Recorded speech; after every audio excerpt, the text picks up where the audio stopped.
ಜ್ಞಾನ ಸಂಹಿತ ಮಾಸಪತ್ರಿಕೆ ಆಗಸ್ಟ್ 2026.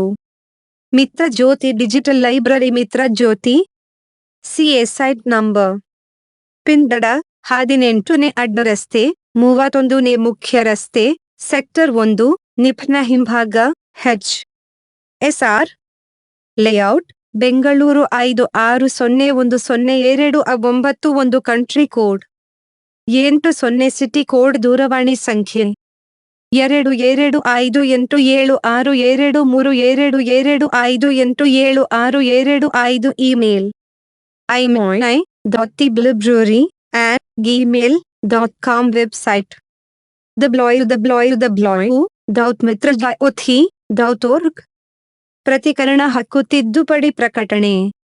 ಸುಲಭವಾಗಿ ಲಭ್ಯವಾಗುವ ಈ ಪುಸ್ತಕ ಡೈಸಿ ಧ್ವನಿ ಮುದ್ರಣವನ್ನು, ಸಾಮಾನ್ಯ ಮುದ್ರಣ ಪ್ರತಿಯನ್ನು ಓದಲಾಗದ ದೃಷ್ಟಿ ವಿಶೇಷ ಚೇತನರಿಗಾಗಿ ಹಾಗೂ ಮುದ್ರಣ ಪ್ರತಿಯನ್ನು ಓದಲು ಅಸಮರ್ಥರಾದವರಿಗಾಗಿ ಮಿತ್ರ ಜ್ಯೋತಿ ಸಂಸ್ಥೆಯಿಂದ ವಿಶೇಷವಾಗಿ ತಯಾರಿಸಲಾಗಿದೆ. ಮಿತ್ರ ಜ್ಯೋತಿಯ ವಿಳಾಸ CA ಸೈಟ್ ನಂಬರ್ P22 18ನೇ ಅಡ್ಡ ರಸ್ತೆ 31ನೇ ಮುಖ್ಯ ರಸ್ತೆ ಸೆಕ್ಟಾರ್ 1 ನಿಪ್ನ ಹಿಂಭಾಗ HSR ಲೇಔಟ್ ಬೆಂಗಳೂರು 560102 ದೂರವಾಣಿ ಸಂಖ್ಯೆ 22587232225875 ಭಾರತದ ಕೋಡ್ 91 ಬೆಂಗಳೂರಿನ ಕೋಡ್ 080. ಇಮೇಲ್ ವಿಳಾಸ imoy.theblibrary@gmail.com ವೆಬ್ಸೈಟ್ www.mitrajyothi.org ಈ ಪುಸ್ತಕ ಡೈಸಿ ಧ್ವನಿ ಮುದ್ರಣವನ್ನು 24 ಜುಲೈ 2014 ಭಾರತದಲ್ಲಿ ಊರ್ಜಿತಗೊಂಡ ಮರಾಕೇಶ್ ಕರಾರಿನಂತೆ ಹಾಗೂ 1957 ಪ್ರತಿಕರಣ ಹಕ್ಕು ಕಾಯ್ದೆ ಪ್ರಕರಣ 52 1 ಝೈದ್ಭ ಪ್ರಕಾರ ಮುದ್ರಣ ಪ್ರತಿಯನ್ನು ಓದಲು ಅಸಮರ್ಥರಾದವರಿಗಾಗಿ ಮಾತ್ರ ವಿತರಿಸಲು ತಯಾರಿಸಲಾಗಿದೆ. ಮೂಲ ಪ್ರಕಟಣೆಯಿಂದ ಸುಲಭವಾಗಿ ಲಭ್ಯವಾಗುವ ಶೈಲಿಗೆ ಪರಿವರ್ತಿಸಲ್ಪಟ್ಟ ಈ ಪುಸ್ತಕ ಡೈಸಿ ಧ್ವನಿ ಮುದ್ರಣವನ್ನು ಬಳಸಲು ಮುದ್ರಣ ಪ್ರತಿಯನ್ನು ಓದಲು ಅಸಮರ್ಥರಾದವರಿಗೆ ಮಾತ್ರ ಅನುಮತಿಯಿದೆ. ಇದರ ಹೆಚ್ಚಿನ ಪ್ರತಿಗಳ ತಯಾರಿಕೆ ಅಥವಾ ಸಾಮಾನ್ಯ ಮುದ್ರಣ ಪ್ರತಿಯನ್ನು ಓದಲು ಸಮರ್ಥರಾದ ಯಾರಿಗೆ ಆಗಲಿ ಇದನ್ನು ವಿತರಿಸುವುದು ಅಥವಾ ಬೇರೆ ಯಾವುದೇ ರೀತಿಯ ವಾಣಿಜ್ಯ ವ್ಯಾಪಾರಕ್ಕೆ ಈ ಪುಸ್ತಕ ಡೈಸಿ ಧ್ವನಿ ಮುದ್ರಣದ ಬಳಸುವಿಕೆಯನ್ನು ಕಟ್ಟುನಿಟ್ಟಾಗಿ ನಿಷೇಧಿಸಲಾಗಿದೆ. ಹಾಗೆ ಬಳಸುವವರ ವಿರುದ್ಧ ಕಾನೂನಾತ್ಮಕವಾಗಿ ಕಠಿಣ ಕ್ರಮಗಳನ್ನು ಕೈಗೊಳ್ಳಲಾಗುವುದು.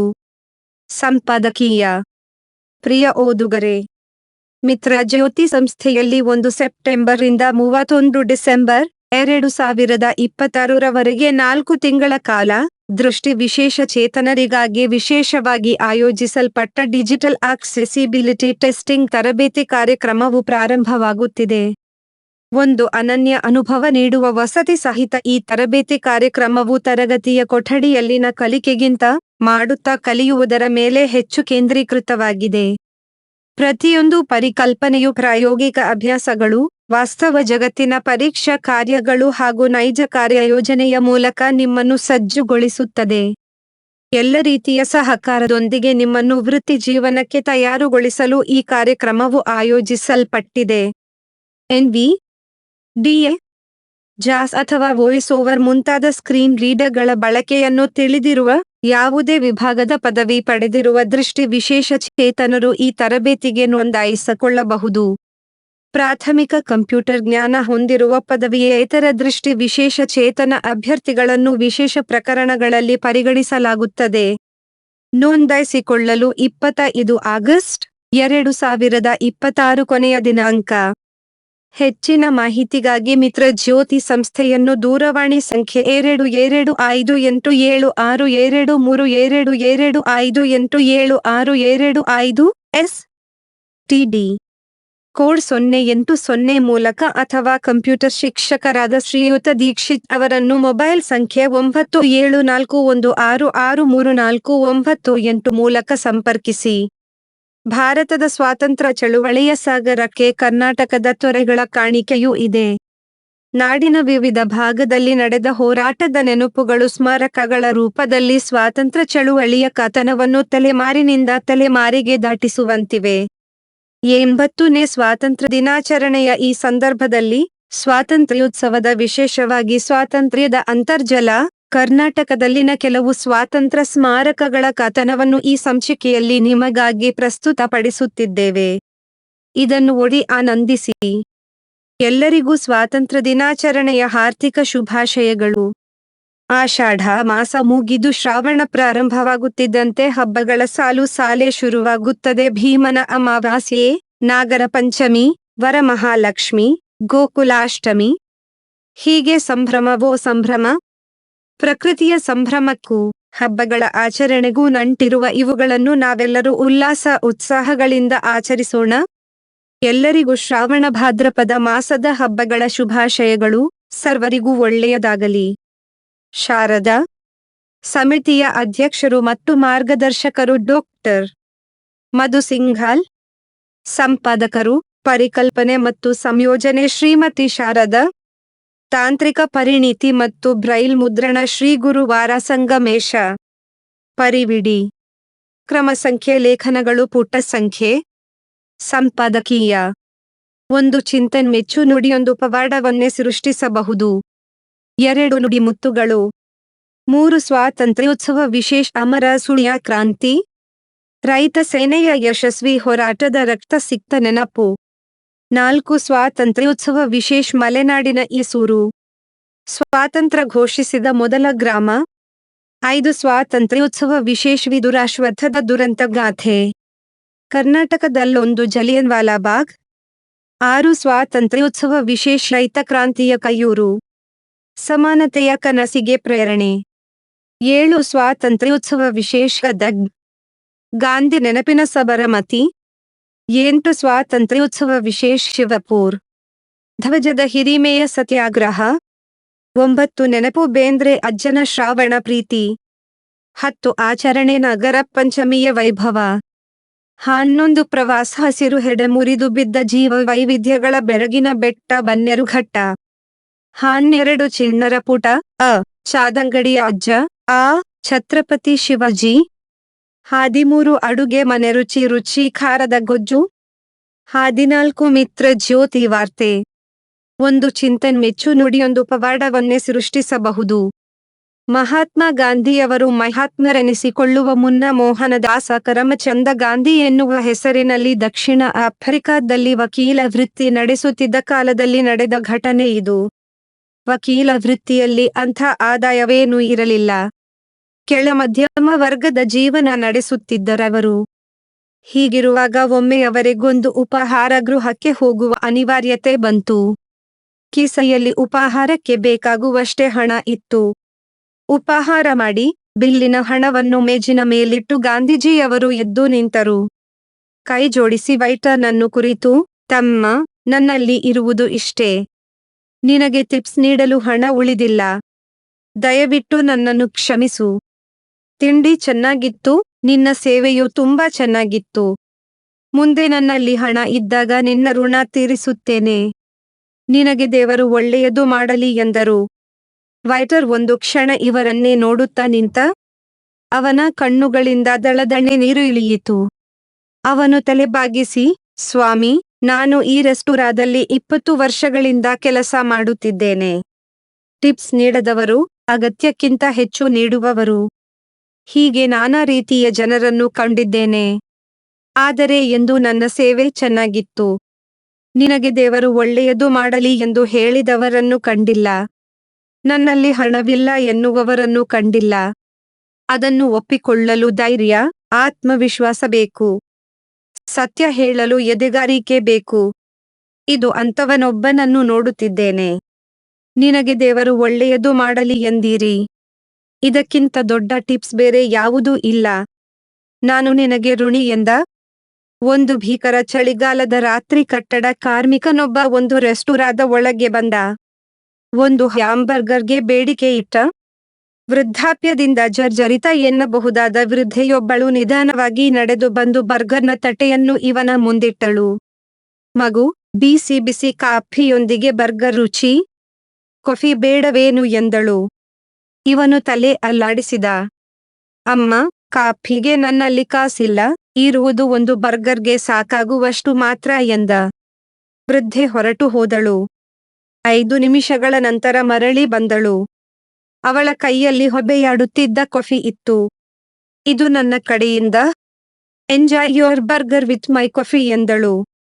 ಅವಳು ಇದ್ದವಳಂತೆ ಕಾಣುತ್ತಿರಲಿಲ್ಲ. ರಾತ್ರಿ ಇಷ್ಟು ಹೊತ್ತಿನಲ್ಲಿ ಈ ವಯಸ್ಸಿನವರು ಬೆಚ್ಚಗಿ ಹಾಸಿಗೆಯಲ್ಲಿ ಇರಬೇಕಿತ್ತು. ಅಂಥದ್ದರಲ್ಲಿ ಈ ವೃದ್ಧೆ ಕೆಲಸ ಮಾಡುತ್ತಿದ್ದಳು ಎಂದರೆ ಇವಳಿಗೆ ಹಣದ ಅಗತ್ಯ ಇರಬೇಕು ಎಂದೆಲ್ಲ ಯೋಚಿಸುತ್ತಾ ಇವ ತಿಂಡಿ ತಿಂದು ಕಾಫಿ ಕುಡಿದ.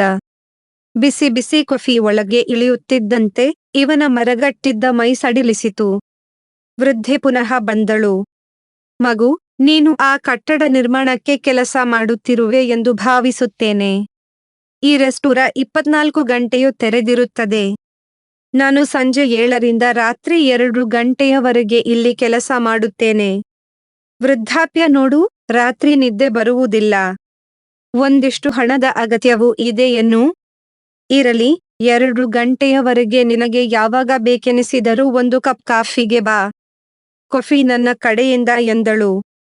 ಇವನ ಕಣ್ಣು ತುಂಬಿ ಬಂತು. ಹಿಂದೆಂದೂ ಕಂಡಿರದ ಈ ತಾಯಿಗೆ ತನ್ನ ಅಗತ್ಯ, ಕಷ್ಟ ಅರ್ಥವಾಗಿದೆ. ಇವನು ಕಿಸೆಯಿಂದ ಒಂದು ಲಾಟರಿ ಟಿಕೆಟ್ ಅನ್ನು ತೆಗೆದ ಮತ್ತು ತುಂಬಿದ ಧ್ವನಿಯಲ್ಲಿ, ಅಮ್ಮ, ನನ್ನಲ್ಲಿ ಈ ಲಾಟರಿ ಟಿಕೆಟ್ ಇದೆ. ಬಹುಮಾನದ ಮೊತ್ತ $100 ಮಿಲಿಯನ್. ಒಂದು ವೇಳೆ ನನಗೇನಾದರೂ ಬಹುಮಾನ ಬಂದರೆ ಇದರ ಕಾಲು ಭಾಗವನ್ನು ನಿನಗೆ ಕೊಡುತ್ತೇನೆ ಎಂದ. ಅವಳ ಕಣ್ಣರಳಿತು. ಒಂದು ಕ್ಷಣ ಇವನನ್ನೇ ನೋಡುತ್ತಾ, ಕಾಲು ಭಾಗ ಬಿಡು. 1 ಮಿಲಿಯನ್ ಸಿಕ್ಕಿದರೂ ಸಾಕು. ನಾನು ಪ್ರತಿ ಪೈಸೆಯನ್ನು ಹಸಿದವರಿಗಾಗಿ ಖರ್ಚು ಮಾಡುತ್ತೇನೆ. ಹಾಂ, ಎಂತೆಂಥ ಕನಸುಗಳು. ತುಂಟ ಹುಡುಗ ಒಂದು ಕ್ಷಣ ಮೈಮರೆಸಿದೆ ಎನ್ನುತ್ತಾ ಪಕಪಕ್ನೆ ನಕ್ಕಳು. ಇವನು ಅವಳನ್ನು ಅಪ್ಪಿಕೊಂಡು, anyway, thanks for the coffee ಎನ್ನುತ್ತಾ ಹೊರಟು ಹೋದ. 1 ವಾರ ಕಳೆಯಿತು. ಒಂದು ಸಂಜೆ ಇವಳು ಎಂದಿನಂತೆ ಕೆಲಸ ಮಾಡುತ್ತಿದ್ದಳು. ಶುಭ್ರ ವಸ್ತ್ರಗಳನ್ನು ಧರಿಸಿ ನೀಟಾಗಿ ತಲೆ ಬಾಚಿಕೊಂಡಿದ್ದವ ಒಬ್ಬ ಒಳಗೆ ಬಂದ. ಅತ್ತಿತ್ತ ನೋಡಿದ. ದೂರದಲ್ಲಿ ಅಜ್ಜಿ ಕಂಡಳು. ಇವನು ಅವಳತ್ತ ಕೈ ಬೀಸಿದ. ಅವಳು ಹತ್ತಿರ ಬರುತ್ತಿದ್ದಂತೆ ಅವಳನ್ನು ಬಾಚಿ ಅಪ್ಪಿಕೊಂಡ. ಅಮ್ಮ, ನನಗೆ ಲಾಟರಿ ಹತ್ತಿತು. ನಿನಗೆ $25 ಮಿಲಿಯನ್ ಸಿಕ್ಕಿದೆ. ಮಾತು ಕೊಟ್ಟಂತೆ ನಿನಗೆ ನಿನ್ನ ಪಾಲು, ಓಹ್ ಸಾರಿ, ನಿನ್ನ ಟಿಪ್ಸ್ ನೀಡಲು ಬಂದಿದ್ದೇನೆ ಎಂದ. ಹೃದಯದಾಳದಿಂದ ಬರುವ ಒಂದು ಮೆಲುಮಾತು, ಮೆಚ್ಚುಗೆಯ ನುಡಿ ಅಥವಾ ಒಂದು ಕಾರುಣ್ಯದ, ಅನುಕಂಪದ ನಡತೆ ಎಂಥ ಪವಾಡ ಮಾಡುತ್ತದೆ ಎನ್ನಲು ಈ 2 ಸತ್ಯ ಘಟನೆಗಳು ಸಾಕ್ಷಿ. ನಾವು ನಮ್ಮ ಧಾವಂತದ ಬದುಕಿನಲ್ಲಿ ಈ ಕಾರುಣ್ಯ, ಮೈತ್ರಿ, ಅನುಕಂಪ ಎಂಬ ಭಾವಗಳನ್ನು ಮರೆತೇ ಬಿಟ್ಟಿದ್ದೇವೆ. ಈ ಭೂಮಿ, ಈ ನೀರು, ಈ ಪ್ರಕೃತಿ, ಹೆತ್ತವರು, ಕೈ ಹಿಡಿದವರು, ಒಡಹುಟ್ಟಿದವರು, ಸಹೋದ್ಯೋಗಿಗಳು, ಮಕ್ಕಳು, ನೆರೆಹೊರೆಯವರು, ಸಹಪಯಣಿಗರು ಒಂದೇ ಎರಡೇ, 10, 100 ಮಂದಿ ನಮ್ಮ ಬದುಕನ್ನು ಪ್ರತ್ಯಕ್ಷವಾಗಿ, ಪರೋಕ್ಷವಾಗಿ ಹಸನುಗೊಳಿಸುತ್ತಾರೆ. ನಾವು ಇದನ್ನು ಗುರುತಿಸಲು, ಕೃತಜ್ಞತೆ ಸಲ್ಲಿಸಲು ಮರೆಯುತ್ತೇವೆ. ಒಂದು ಮಂದಸ್ಮಿತ, ಒಂದು ನಲುಮೆಯ ಥ್ಯಾಂಕ್ಯೂ ವಾತಾವರಣವನ್ನೇ ಬದಲಿಸಬಲ್ಲದು. ಇಂದಿನ ದಿನ ಸುದಿನ. ಈ ಕ್ಷಣ ಪವಿತ್ರ ಕ್ಷಣ. ಈ ಕ್ಷಣದಿಂದ ಮುಖದ ಮೇಲೊಂದು ನಗು, ನಾಲಗೆಯ ಮೇಲೊಂದು ಕೃತಜ್ಞತೆಯ ನುಡಿ ಇರುವಂತೆ ಪ್ರಯತ್ನ ಮಾಡೋಣ, ಅಲ್ಲವೇ? 2 ನುಡಿಮುತ್ತುಗಳು. ಒಂದು, ಯಾರನ್ನೋ ಮೆಚ್ಚಿಸುವ ಸಲುವಾಗಿ ಕರ್ತವ್ಯದಿಂದ ಎಂದಿಗೂ ವಿಮುಖರಾಗಬಾರದು. ಸರ್ದಾರ್ ವಲ್ಲಭಭಾಯಿ ಪಟೇಲ್. 2, ಆತ್ಮವಿಶ್ವಾಸದಂತಹ ಮಿತ್ರ ಬೇರೆ ಇಲ್ಲ. ಸ್ವಾಮಿ ವಿವೇಕಾನಂದ. 3, ಸುಖ ಸ್ನೇಹಿತರನ್ನು ಕರೆತರುತ್ತದೆ, ಕಷ್ಟ ಅವರ ಅರ್ಹತೆಯನ್ನು ಪರೀಕ್ಷಿಸುತ್ತದೆ. ಪಿ. ಸೈರಸ್. 4, ನಗು ಸ್ನೇಹಕ್ಕೆ ಒಳ್ಳೆಯ ಆರಂಭ. ಸ್ನೇಹದ ಅತ್ಯುತ್ತಮವಾದ ಮುಕ್ತಾಯ ಕೂಡ ಅದೇ. Oscar wild. 5, ಗೆಲ್ಲಲೇಬೇಕೆಂಬ ದೃಢ ಸಂಕಲ್ಪ ನನ್ನಲ್ಲಿದ್ದಾಗ ಸೋಲುಗಳು ಎಂದಿಗೂ ನನ್ನ ದಾರಿಗೆ ಅಡ್ಡಿ ಆಗಲಾರವು. ಡಾ. ಪಿ.ಜೆ. ಅಬ್ದುಲ್ ಕಲಾಂ. 6, ಎಷ್ಟು ತಿಳಿದಿದೆಯೋ ಅದಕ್ಕಿಂತ ಕಡಿಮೆ ಮಾತನಾಡುವುದು ಕ್ಷೇಮ. ಶೇಕ್ಸ್ಪಿಯರ್. 3, ಸ್ವಾತಂತ್ರ್ಯೋತ್ಸವ ವಿಶೇಷ ಅಮರ ಸುಳ್ಯ ಕ್ರಾಂತಿ, ರೈತ ಸೇನೆಯ ಯಶಸ್ವಿ ಹೋರಾಟದ ರಕ್ತಸಿಕ್ತ ನೆನಪು. ಕರಾವಳಿಯಲ್ಲಿ ನಡೆದ ಅಮರ ಸುಳ್ಯ ಕ್ರಾಂತಿ ಸಿಪಾಯಿ ದಂಗೆಗೆ ಮೊದಲೇ ಬ್ರಿಟಿಷರ ವಿರುದ್ಧ ನಡೆದ ಬಹುಮುಖ್ಯವಾದ ಹೋರಾಟಗಳಲ್ಲೊಂದು. ರೈತ ಸೇನೆಯ ಆ ಹೋರಾಟ ಬ್ರಿಟಿಷರಿಗೆ ಸೋಲಿನ ರುಚಿಯ ಉಣ್ಣಿಸಿ, ಆತಂಕವನ್ನು ಉಂಟುಮಾಡಿತ್ತು. 1857ರಲ್ಲಿ ಸಿಪಾಯಿ ದಂಗೆಯೊಂದಿಗೆ ಸ್ವಾತಂತ್ರ್ಯ ಸಮರ ಆರಂಭವಾಯಿತು ಎಂಬುದೊಂದು ಔಪಚಾರಿಕ ಗ್ರಹಿಕೆ. ಅದಕ್ಕೂ ಮುನ್ನ ದೇಶದ ಮೂಲೆ ಮೂಲೆಗಳಲ್ಲಿ ಬ್ರಿಟಿಷರ ವಿರುದ್ಧ ಜನರು ಸಿಡಿದೆದ್ದ ಅದೆಷ್ಟೋ ಘಟನೆಗಳು ನಡೆದಿವೆ. ಅವುಗಳನ್ನು ದೊಂಬಿಯೆಂದೋ, ದಾಂಧಲೆ, ಕಳ್ಳಕ ಕರಕಾಟವೆಂದೋ ಬಿಂಬಿಸಿ ಬ್ರಿಟಿಷರು ಜನರ ಹೋರಾಟದ ಕಿಚ್ಚನ್ನು ಹತ್ತಿಕ್ಕಿದ್ದರು. ಆದರೆ ಬ್ರಿಟಿಷರನ್ನು ತಮ್ಮ ಊರಿನಿಂದ ಓಡಿಸಿ ತಮ್ಮದೇ ರಾಜ್ಯ ಸ್ಥಾಪಿಸಿ ಧ್ವಜಾರೋಹಣ ನಡೆಸಿದ ಘಟನೆ ಕರಾವಳಿಗರ ನೆನಪಿನಲ್ಲಿದೆ. ಆ ನೆನಪಿನ ಸ್ಮಾರಕಗಳು ಇಂದಿಗೂ ತಲೆ ಎತ್ತಿ ನಿಂತಿವೆ. ಅಂತಹ ಒಂದು ಕಥೆ ಕರಾವಳಿಯ ಅಮರ ಸುಳ್ಯ ಕ್ರಾಂತಿ. ಸುಳ್ಯದ ಬೆಳ್ಳಾರಿಯಲ್ಲಿರುವ ಬ್ರಿಟಿಷ್ ಖಜಾನೆಯ ಬಳಿಯಲ್ಲಿ ಆರಂಭವಾದ ಈ ಹೋರಾಟವು ಮಂಗಳೂರು ನಗರದವರೆಗೆ ವಿಸ್ತರಿಸಿ ಮಂಗಳೂರಿನ ಬಾವುಟಗುಡ್ಡೆಯಲ್ಲಿ ಧ್ವಜಾರೋಹಣ ಮಾಡುವವರೆಗೆ ಯಶಸ್ಸು ಕಂಡಿತು. ಬ್ರಿಟಿಷರು ಕಾಲ್ಕಿತ್ತು ಓಡಬೇಕಾಯಿತು. ಈ ಹೋರಾಟಕ್ಕೆ ಸಾಕ್ಷಿ ಎಂಬಂತೆ ಬೆಳ್ಳಾರಿಯಲ್ಲಿ ಬ್ರಿಟಿಷರ ಖಜಾನೆಯ ಕಟ್ಟಡ ಇಂದಿಗೂ ತಲೆ ಎತ್ತಿ ನಿಂತಿದೆ. ಇತ್ತ ಧ್ವಜಾರೋಹಣ ನಡೆದ ಬಾವುಟಗುಡ್ಡೆಯು ಇತಿಹಾಸದ ಕಥೆಯನ್ನು ಸಾರುತ್ತಿದೆ. ಈ ಹೋರಾಟವನ್ನು ಮಟ್ಟಹಾಕಲು ಬ್ರಿಟಿಷರು ಸೈನ್ಯವನ್ನೇ ಕರಾವಳಿಗೆ ತಂದು ಹೋರಾಟದಲ್ಲಿ ಭಾಗವಹಿಸಿದವರಿಗೆ ಚಿತ್ರಹಿಂಸೆ ನೀಡಿ ಗಲ್ಲಿಗೇರಿಸಿದ ಊರು ಮಂಗಳೂರಿನ ಬಿಕರ್ನಕಟ್ಟೆ. ಭೀಕರರಣಕಟ್ಟೆ ಎಂಬ ಹೆಸರೇ ಅಪಭ್ರಂಶವಾಗಿ ಇಂದು ಬಿಕರ್ನಕಟ್ಟೆ ಎಂಬ ಹೆಸರಾಗಿ ಉಳಿದಿದೆ. ಅಮರ ಸುಳ್ಯ ಕ್ರಾಂತಿ ನಡೆದದ್ದು 1837ರಲ್ಲಿ. 1799ರಲ್ಲಿ ಟಿಪ್ಪು ಸುಲ್ತಾನ್ ಮಡಿದ ನಂತರ ಮಂಗಳೂರು ಬ್ರಿಟಿಷರ ಕೈವಶವಾಯಿತು. ನಂತರ ಕರಾವಳಿ ಭಾಗದಲ್ಲಿ ಅಲ್ಲಲ್ಲಿ ಪ್ರತಿರೋಧ ವ್ಯಕ್ತವಾಗುತ್ತಿದ್ದರೂ ಬ್ರಿಟಿಷರ ಸೈನ್ಯಬಲ ಅದನ್ನು ಹೊಸಕಿ ಹಾಕುತ್ತಿತ್ತು. ಕರಾವಳಿಯಲ್ಲಿ ಬೆಳೆದ ಬೆಳೆಯ ಮಾರಾಟ ವ್ಯವಸ್ಥೆ, ತೆರಿಗೆ ವ್ಯವಸ್ಥೆಗಳನ್ನು ಇನ್ನಷ್ಟು ಕ್ಲಿಷ್ಟಗೊಳಿಸಿ ಬ್ರಿಟಿಷರು ಹಿಂಸೆ ನೀಡುತ್ತಿದ್ದುದರಿಂದ 1811ರಲ್ಲಿ ರೈತರು ಅಸಹಕಾರ ಚಳುವಳಿ ನಡೆಸಲಾರಂಭಿಸಿದರು. ಈ ಚಿಕ್ಕ ಪುಟ್ಟ ಪ್ರತಿರೋಧಕ್ಕೆ ಬ್ರಿಟಿಷರು ಸೊಪ್ಪು ಹಾಕದೇ ಇದ್ದಾಗ ರೋಸಿದ ರೈತರು ಮತ್ತು ಜಮೀನ್ದಾರಿ ಮುಖಂಡರು ಸಶಸ್ತ್ರ ಹೋರಾಟ ಮಾಡಲು ನಿರ್ಧರಿಸಿ 1837ರಲ್ಲಿ ಹೋರಾಟಕ್ಕೆ ಸಜ್ಜಾದರು. ಕೊಡಗಿನ ಹಾಲೇರಿ ವಂಶದ ಚಿಕ್ಕವೀರ ರಾಜೇಂದ್ರ ದೊರೆಯ ವಿರುದ್ಧ ವಿನಾಕಾರಣ ಆರೋಪ ಹೊರಿಸಿ ಆತನನ್ನು ಬ್ರಿಟಿಷರು ಗಡಿ ಪಾರು ಮಾಡಿದ ನೆಪದಲ್ಲಿ ಈ ಕಿಡಿ ಹತ್ತಿಕೊಂಡಿತು. ಸುಳ್ಯ ಉಬರಡ್ಕ ಗ್ರಾಮದ ಕಿದಂಬಾಡಿ ರಾಮಯ್ಯ ಗೌಡ ಎಂಬ ಜಮೀನ್ದಾರರ ಮಾರ್ಗದರ್ಶನದಲ್ಲಿ ಹೋರಾಟದ ರೂಪುರೇಷೆ ಸಿದ್ಧಗೊಂಡಿತು. ಕೊಡಗಿನ ಶನಿವಾರ ಸಂತೆ ಹೆಮ್ಮನೆಯ ಪುಟ್ಟಬಸಪ್ಪ ಎಂಬ ಯುವಕನಿಗೆ ಕಲ್ಯಾಣಸ್ವಾಮಿ ಎಂದು ನಾಮಕರಣ ಮಾಡಿ ಆತನನ್ನು ಹಾಲೇರಿಯ ರಾಜವಂಶಸ್ಥ ಎಂದು ಪ್ರಚಾರಗೊಳಿಸಿ ಯುವಕರಿಗೆ ಹೋರಾಟದ ತರಬೇತಿ ನೀಡಲಾಯಿತು. ಎಲ್ಲ ತಯಾರಿಯೊಂದಿಗೆ 1837 ಮಾರ್ಚ್ ರಂದು ಸುಮಾರು 2000 ಮಂದಿ ಹೋರಾಟಗಾರರ ಸೇನೆ ಬೆಳ್ವಾರಿಯಲ್ಲಿರುವ ಬ್ರಿಟಿಷ್ ಖಜಾನೆಯ ಮೇಲೆ ದಾಳಿ ಮಾಡುವುದರೊಂದಿಗೆ ಕ್ರಾಂತಿಯ ಕಿಡಿ ಹತ್ತಿಕೊಂಡಿತು. ನಂತರ ಈ ಸೇನೆಯು ಪೆರಾಜೆ, ಸುಳ್ಯ, ಸುಬ್ರಹ್ಮಣ್ಯ, ಮಂಜರಾಬಾದ್, ಬೀಸಲೆಯಲ್ಲಿ ಆಡಳಿತ ವರ್ಗದ ವಿರುದ್ಧ ಸಿಡಿದೇಳುವಂತೆ ಸ್ವಾತಂತ್ರ್ಯ ಪ್ರೇಮಿಗಳಿಗೆ ಸಂದೇಶ ಬಿತ್ತರಿಸಿತು. ದೈವದ ಛತ್ರಚಾಮರವನ್ನು ಹಿಡಿದು ರಾಜಾಶ್ರಯದಲ್ಲಿ ಕಲ್ಯಾಣಸ್ವಾಮಿಯನ್ನು ಕೊಳ್ಳಿರಿಸಿಕೊಂಡ ಸೇನೆ ಮಂಗಳೂರು ಕಡೆಗೆ ಹೊರಟಿತು. ಬೆಳ್ಳಾರಿಯಲ್ಲಿದ್ದ ಬ್ರಿಟಿಷ್ ಖಜಾನೆಯನ್ನು ವಶಪಡಿಸಿಕೊಂಡಿದ್ದು ಮಾತ್ರವಲ್ಲದೆ ಬ್ರಿಟಿಷ್ ಆಡಳಿತ ಪರ ಕೆಲಸ ಮಾಡುತ್ತಿದ್ದ ಸಿಬ್ಬಂದಿಯನ್ನು ಸೆರೆ ಹಿಡಿಯಲಾಯಿತು. ಸೇನೆಯನ್ನು 4 ವಿಭಾಗ ಮಾಡಿ ಹೋರಾಟ ಮುಂದುವರಿಯಿತು. ಒಂದು ದಳ ಕುಂಬ್ಳೆ, ಕಾಸರಗೋಡ್, ಮಂಜೇಶ್ವರವನ್ನು ಗೆದ್ದರೆ ಮತ್ತೊಂದು ದಳ ಬಂಟ್ವಾಳ ಮತ್ತು ಕಾರ್ಕಳವನ್ನು ವಶಪಡಿಸಿಕೊಂಡಿತು. 3ನೇ ತಂಡವು ಉಪ್ಪಿನಂಗಡಿ, ಬೀಸಲೆ, ಐಗೂರು ಪ್ರದೇಶವನ್ನು ಗೆಲ್ಲುತ್ತದೆ.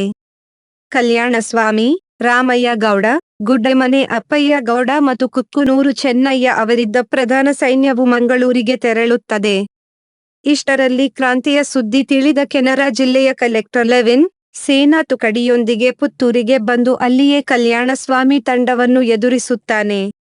ಆದರೆ ಗೆಲುವು ಹೋರಾಟಗಾರರ ಪಾಲಿಗಾಯಿತು. ಹೋರಾಟದ ತೀವ್ರತೆಯನ್ನು ಅರಿತ ಲೆವಿನ್ ಮಂಗಳೂರನ್ನು ರಕ್ಷಿಸಲು ಮುಂದಾದರೂ ಸ್ಥಳೀಯರು ಅವನಿಗೆ ಸಹಕಾರ ನೀಡಲಿಲ್ಲ. ನಗರ ಕಾವಲು ಪಡೆಯೇ ಹೋರಾಟಗಾರರ ಪರ ನಿಂತಿತು. ಅಷ್ಟರಲ್ಲಿ ಬ್ರಿಟಿಷರು ನಗರದಲ್ಲಿದ್ದ ಯುರೋಪಿಯನ್ ಕುಟುಂಬಗಳನ್ನು ರಕ್ಷಿಸಲು ಮುಂದಾದರು. ಇತ್ತ ಹೋರಾಟಗಾರರಿಗೆ ಅಪಾರ ಬೆಂಬಲ ವ್ಯಕ್ತವಾಗುತ್ತದೆ. ಬಂಗಾಡಿ ಅರಸು ಮನೆತನದ ಲಕ್ತಪ್ಪ ಬಂಗರಸ, ಧರ್ಮಸ್ಥಳದ ಧರ್ಮಾಧಿಕಾರಿ ಮಂಜಯ್ಯ ಹೆಗ್ಗಡೆ ಮುಂತಾದ ಧನಿಕರು ಹೋರಾಟಕ್ಕೆ ಸಂಪತ್ತು, ಜನಬಲ ಒದಗಿಸುತ್ತಾರೆ. ಹೀಗೆ ಮೂರು ದಿಕ್ಕಿನಲ್ಲಿ ಜಯ ಗಳಿಸಿದ ಹೋರಾಟಗಾರರ ಮೂರು ತಂಡಗಳು ಮಂಗಳೂರಿನಲ್ಲಿ ಪ್ರಧಾನ ತಂಡವನ್ನು ಸೇರಿಕೊಳ್ಳುತ್ತವೆ. 10 ರಿಂದ 12 ಸಾವಿರದಷ್ಟು ಜನರು ಹೋರಾಟದ ಪ್ರವಾಹದಲ್ಲಿ ಸೇರಿಕೊಳ್ಳುತ್ತಾರೆ. ಮಂಗಳೂರು ತಲುಪಿದ ಯೋಧರು ಬ್ರಿಟಿಷ್ ಈಸ್ಟ್ ಇಂಡಿಯಾ ಕಂಪನಿಯ 7 ಧ್ವಜಗಳನ್ನು ಕೆಳಕ್ಕಿಳಿಸಿ ಹಾಲೇರಿ ರಾಜಲಾಂಛನದ ಬಾವುಟ ಹಾರಿಸುತ್ತಾರೆ. ಈ ಬಾವುಟ ಹಾರಿದ ಜಾಗವೇ ಇಂದಿನ ಬಾವುಟಗುಡ್ಡೆ. ಬ್ರಿಟಿಷರ ನ್ಯಾಯವ್ಯವಸ್ಥೆಯನ್ನು ಸುಟ್ಟು ವಿನಾಕಾರಣ ಜೈಲಿನಲ್ಲಿದ್ದ ಸ್ವದೇಶಿಯರನ್ನು ಬಿಡುಗಡೆ ಮಾಡಲಾಗುತ್ತದೆ. ಸ್ವಾತಂತ್ರ್ಯದ ಧ್ವಜ ಹಾರಿದ ಜಾಗದಲ್ಲಿ ಇತ್ತೀಚೆಗೆ ಕ್ರಾಂತಿಯ ರೂವಾರಿ ಕೆದಂಬಾಡಿ ರಾಮಯ್ಯ ಗೌಡ ಅವರ ಪ್ರತಿಮೆ ಸ್ಥಾಪಿಸಲಾಗಿದೆ. ಓಡಿಹೋದ ಕಲೆಕ್ಟರ್ ಸುಮ್ಮನಿರುತ್ತಾನೆಯೇ?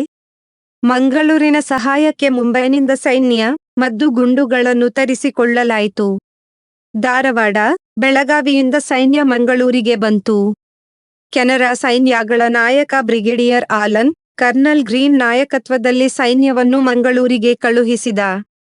ಮುಂಬೈ ಕಡೆಯಿಂದಲೂ ಸೈನ್ಯ ಬಂತು. ಬ್ರಿಟಿಷರ ಸುಸಜ್ಜಿತ ಸೇನೆಗೂ ರೈತ ಸೈನ್ಯಕ್ಕೂ ಕಾಳಗ ನಡೆಯಿತು. ಹೋರಾಟಕ್ಕೆ ಸಂಬಂಧಿಸಿದಂತೆ ಒಟ್ಟು 1115 ಜನರನ್ನು ಬಂಧಿಸಲಾಗಿತ್ತು. ಕೆದಂಬಾಡಿ ರಾಮಯ್ಯ ಗೌಡ, ಅವರ ಮಗ ಸಣ್ಣಯ್ಯ ಗೌಡ, ಚೆಟ್ಟಿ ಕುಡಿಯ, ಕುಕ್ಕನೂರು ಚೆನ್ನಯ್ಯ, ಕುಜುಗೋಡು ಮಲ್ಲಪ್ಪ ಗೌಡ, ಬೀರಣ್ಣ ಬಂತ, ಕಾರ್ಯಕಾರ ಸುಬೇದಾರ್ ಕೃಷ್ಣಯ್ಯ, ಗುಡ್ಡೆಮನೆ ತಮ್ಮಯ್ಯ ಮೊದಲಾದವರನ್ನು ಪ್ರಾಣಿಗಳಂತೆ ಬೋನಿನಲ್ಲಿ ತುಂಬಿಸಿ ಸಿಂಗ್ಪುರ, ಬರ್ಮಾ ಮುಂತಾದ ಸಮುದ್ರದ ಆಚೆಗಿನ ಊರುಗಳಿಗೆ ಸಗ್ಗ ಹಾಕಿ ಜೀವನದುದ್ದಕ್ಕೂ ಕೈಕಾಲುಗಳಿಗೆ ಕೋಳ ತೊಡಿಸಿ ಇರಿಸಲಾಯಿತು.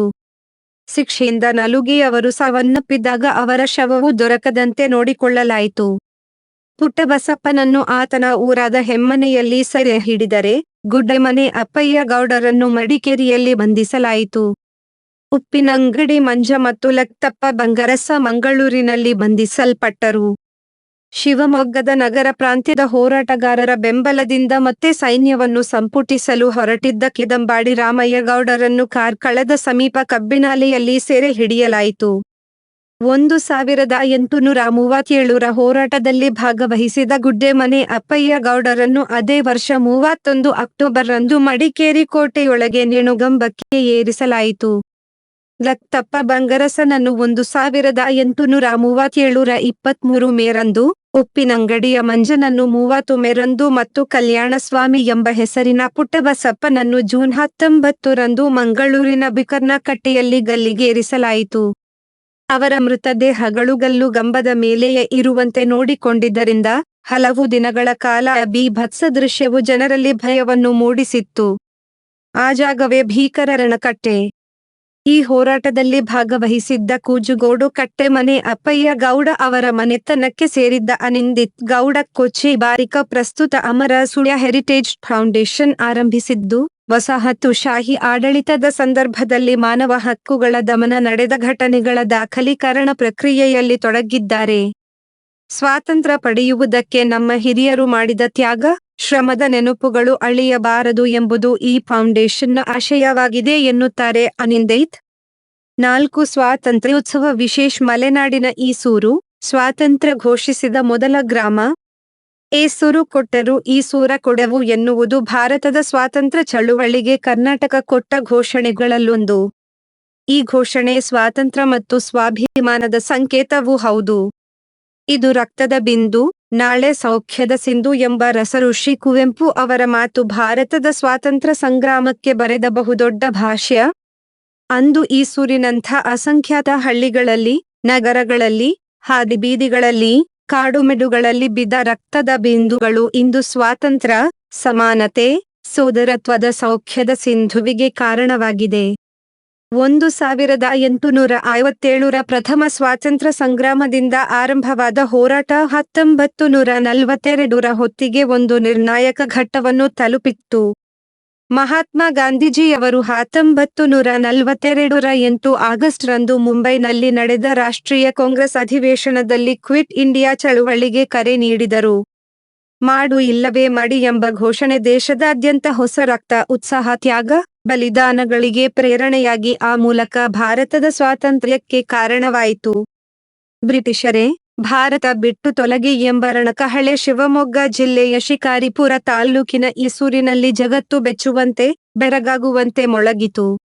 ಈಸೂರು ಕುಮದ್ವತಿ ನದಿ ತೀರದಲ್ಲಿ ಇರುವ ಸಮೃದ್ಧ, ಸುಸಂಸ್ಕೃತ, ಸಂರಕ್ಷಿತ, ಸಶಕ್ತ ಊರು. ಅದಕ್ಕೆ ಪ್ರಾಚೀನ ಇತಿಹಾಸವೂ ಇದೆ.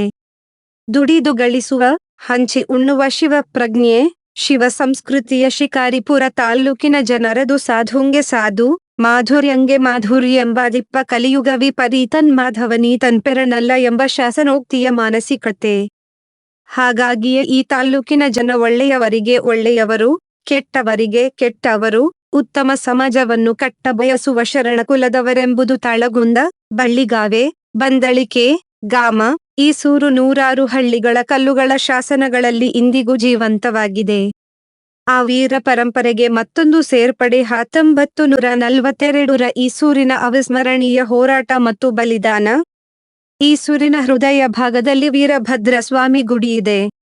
ಊರಿನ ಜನರೆಲ್ಲ ಸೇರಿ 1942ರ 27 ಸೆಪ್ಟೆಂಬರ್ರಂದು ಆ ಗುಡಿಯ ಮೇಲೆ ತ್ರಿವರ್ಣ ಧ್ವಜ ಹಾರಿಸಿ, ಇಂದಿನಿಂದ ಈಸೂರು ಸ್ವತಂತ್ರ ಗ್ರಾಮ ಎಂದು ಘೋಷಿಸುತ್ತಾರೆ.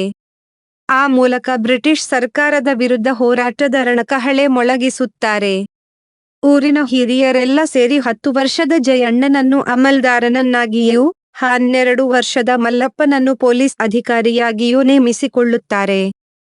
ಊರ ಮುಂದೆ ಬೇಜವಾಬ್ದಾರಿ ಸರಕಾರದ ಯಾವ ಪ್ರತಿನಿಧಿಯೂ ಊರಿನಲ್ಲಿ ಪ್ರವೇಶ ಮಾಡಬಾರದು ಎಂಬ ಬೋರ್ಡ್ ಹಾಕುತ್ತಾರೆ. ಊರಿನ ಯಾವ ರೈತರು ಬ್ರಿಟಿಷ್ ಸರಕಾರಕ್ಕೆ ಕಂದಾಯ ಕಟ್ಟಬಾರದೆಂದು ಆದೇಶಿಸುತ್ತಾರೆ. ಕಂದಾಯ ವಸೂಲಿಗೆ ಬಂದ ಶಾನುಭೋಗ ರಂಗನಾಥಯ್ಯ ಮತ್ತು ಪಟೇಲ್ ಚೆನ್ನಬಸವಣ್ಣ ಅವರಿಗೆ ಈಸೂರಿನ ಜನ ಅವರ ಕಂದಾಯ ವಸೂಲಿ ದಪ್ತರುಗಳನ್ನು ಕಸಿದುಕೊಂಡು ಒಂಟಿ ಕಾಲಿನಲ್ಲಿ ನಿಲ್ಲಿಸಿ ದೇಶಭಕ್ತಿಯ ಪಾಠ ಹೇಳಿ ಕಲಿಸುತ್ತಾರೆ. ಅವಮಾನಗಳಿಂದ ಕುದ್ದ ಈ ಇಬ್ಬರು ಈಸೂರು ಸ್ವತಂತ್ರ ಗ್ರಾಮವಾಗಿ ಘೋಷಿಸಿಕೊಂಡ ಸುದ್ದಿಯನ್ನು, ಕಂದಾಯ ನೀಡದೆ ದಪ್ತರುಗಳನ್ನು ಕಸಿದುಕೊಂಡು ಅವಮಾನ ಮಾಡಿದ್ದನ್ನು ಶಿಕಾರಿಪುರಕ್ಕೆ ಹೋಗಿ ಅಮಲ್ದಾರ್ ಚೆನ್ನಕೃಷ್ಣಯ್ಯ ಅವರಿಗೆ ವರದಿ ಮಾಡುತ್ತಾರೆ.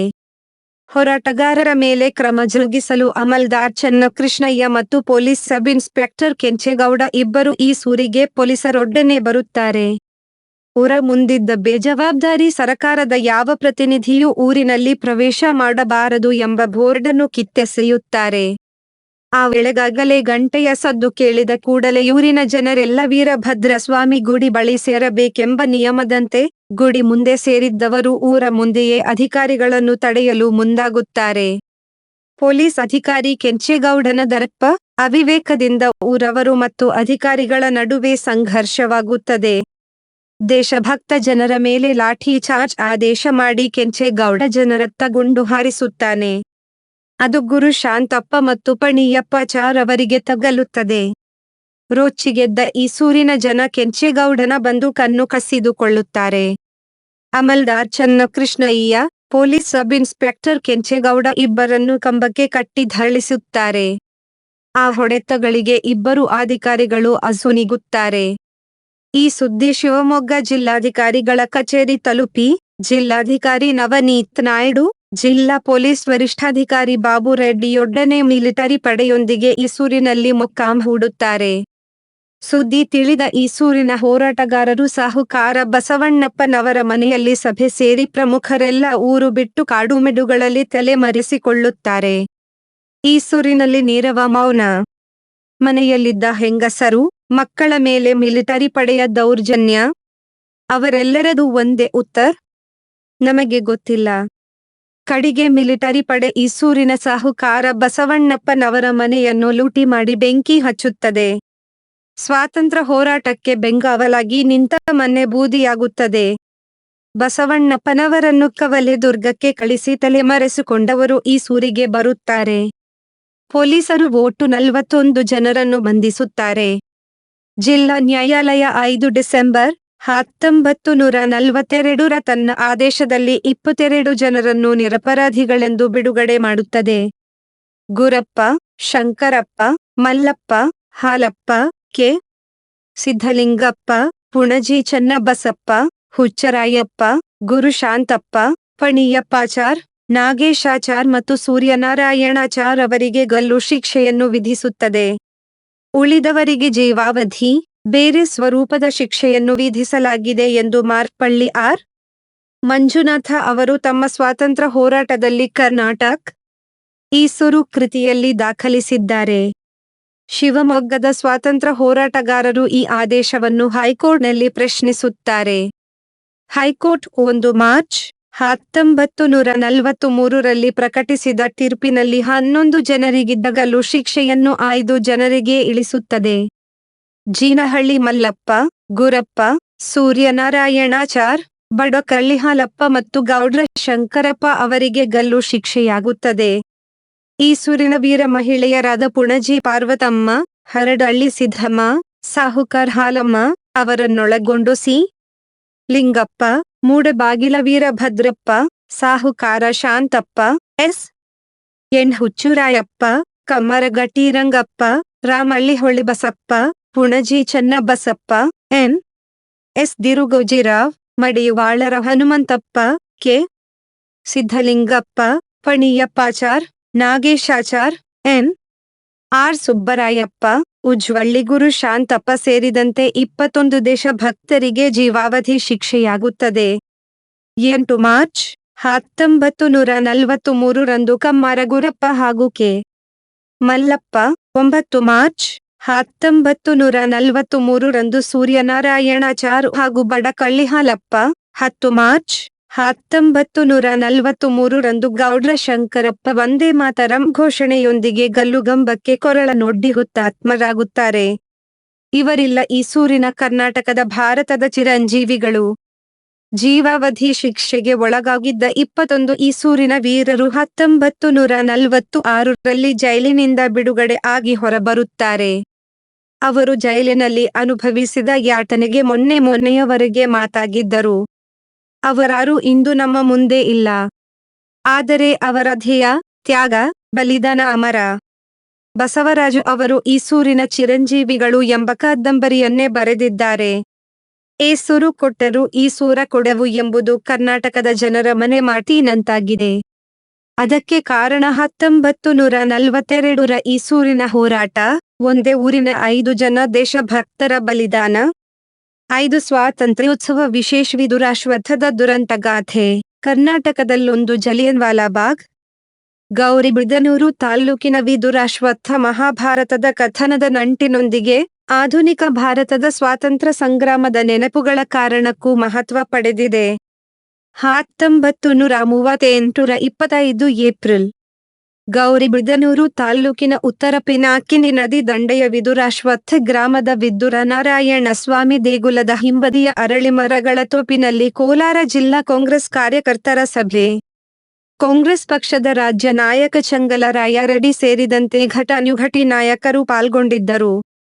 ಅಂದು ವಿದುರ ನಾರಾಯಣ ಸ್ವಾಮಿಯ ತೇರು ಸಹ ಇತ್ತಂತೆ. ಸಭೆ ಆರಂಭವಾಗುವ ಮುನ್ನವೇ ಶಸ್ತ್ರಸಜ್ಜಿತ ಬ್ರಿಟಿಷ್ ಪೊಲೀಸರು ಸುತ್ತುವರೆದಿದ್ದರು. ಬ್ರಿಟಿಷ್ ಪಡೆ ಸಭೆ ನಡೆಸಲು ಅವಕಾಶ ನೀಡಲಿಲ್ಲ. ದೊಡ್ಡ ಪ್ರಮಾಣದಲ್ಲಿದ್ದ ಜನರು ಸ್ಥಳದಿಂದ ಕದಲಲಿಲ್ಲ. ಜನರು ಬೇಡರಿಕೆಗೆ ಜಗ್ಗದಿದ್ದಾಗ ಪೊಲೀಸರು ಗುಂಡಿನ ಮಳೆಗರೆದರು. ಹೆಣಗಳು ನೆಲಕ್ಕೆ ಉರುಳಿದವು. ಸರ್ಕಾರದ ದಾಖಲೆಯ ಪ್ರಕಾರ 9 ಹೋರಾಟಗಾರರು ಹತ್ಯೆಯಾದರು. ಆದರೆ 32ಕ್ಕೂ ಹೆಚ್ಚು ಚಳುವಳಿಗಾರರು ಬಲಿಯಾದರು ಎನ್ನುವ ಮಾತುಗಳಿವೆ. ರಾಷ್ಟ್ರದ ಗಮನ ಸೆಳೆದ ಈ ಹತ್ಯಾಕಾಂಡದ ಬಗ್ಗೆ ಮಾಹಿತಿ ತಿಳಿಯಲು ಆಗಿನ ಕಾಂಗ್ರೆಸ್ ಕಾರ್ಯದರ್ಶಿ ಸರ್ದಾರ್ ವಲ್ಲಭಭಾಯ್ ಪಟೇಲ್, ಜೆ. ಬಿ. ಕೃಪಲಾನಿ ವಿದುರಾಶ್ವತ್ಥಕ್ಕೆ ಬಂದರು. ಹಳೆ ಮೈಸೂರು ಪ್ರಾಂತ್ಯದಲ್ಲಿ ಸ್ವಾತಂತ್ರ್ಯ ಹೋರಾಟದ ಕಿಚ್ಚು ತೀವ್ರವಾಗಿ ಹರಡಲು ಈ ಘಟನೆ ಪ್ರಮುಖವಾಯಿತು. ವಿದುರಾಶ್ವತ್ಥದ ಘಟನೆಯ ಬಳಿಕ ಮಹಾತ್ಮ ಗಾಂಧೀಜಿ ಮೈಸೂರು ಕಾಂಗ್ರೆಸ್ನೊಂದಿಗೆ ಹೆಚ್ಚಿನ ಸಂಪರ್ಕ ಸಾಧಿಸಿದರು. ಪ್ರಕರಣ ನಡೆದ ವರ್ಷವೇ 1939ರಲ್ಲಿ ಎಚ್. ಸಿ. ದಾಸಪ್ಪ ಅವರ ಅಧ್ಯಕ್ಷತೆಯಲ್ಲಿ ವಿದುರಾಶ್ವತ್ಥದಲ್ಲಿಯೇ ಮೈಸೂರು ರಾಜ್ಯ ಕಾಂಗ್ರೆಸ್ 2ನೇ ಸಮ್ಮೇಳನ ಜರುಗಿತು. ಈ ದಾಳಿಯ ಬಗ್ಗೆ ಗಾಂಧೀಜಿ ಹರಿಜನ ಪತ್ರಿಕೆಯಲ್ಲಿ ಪ್ರಸ್ತಾಪಿಸಿದ್ದರು.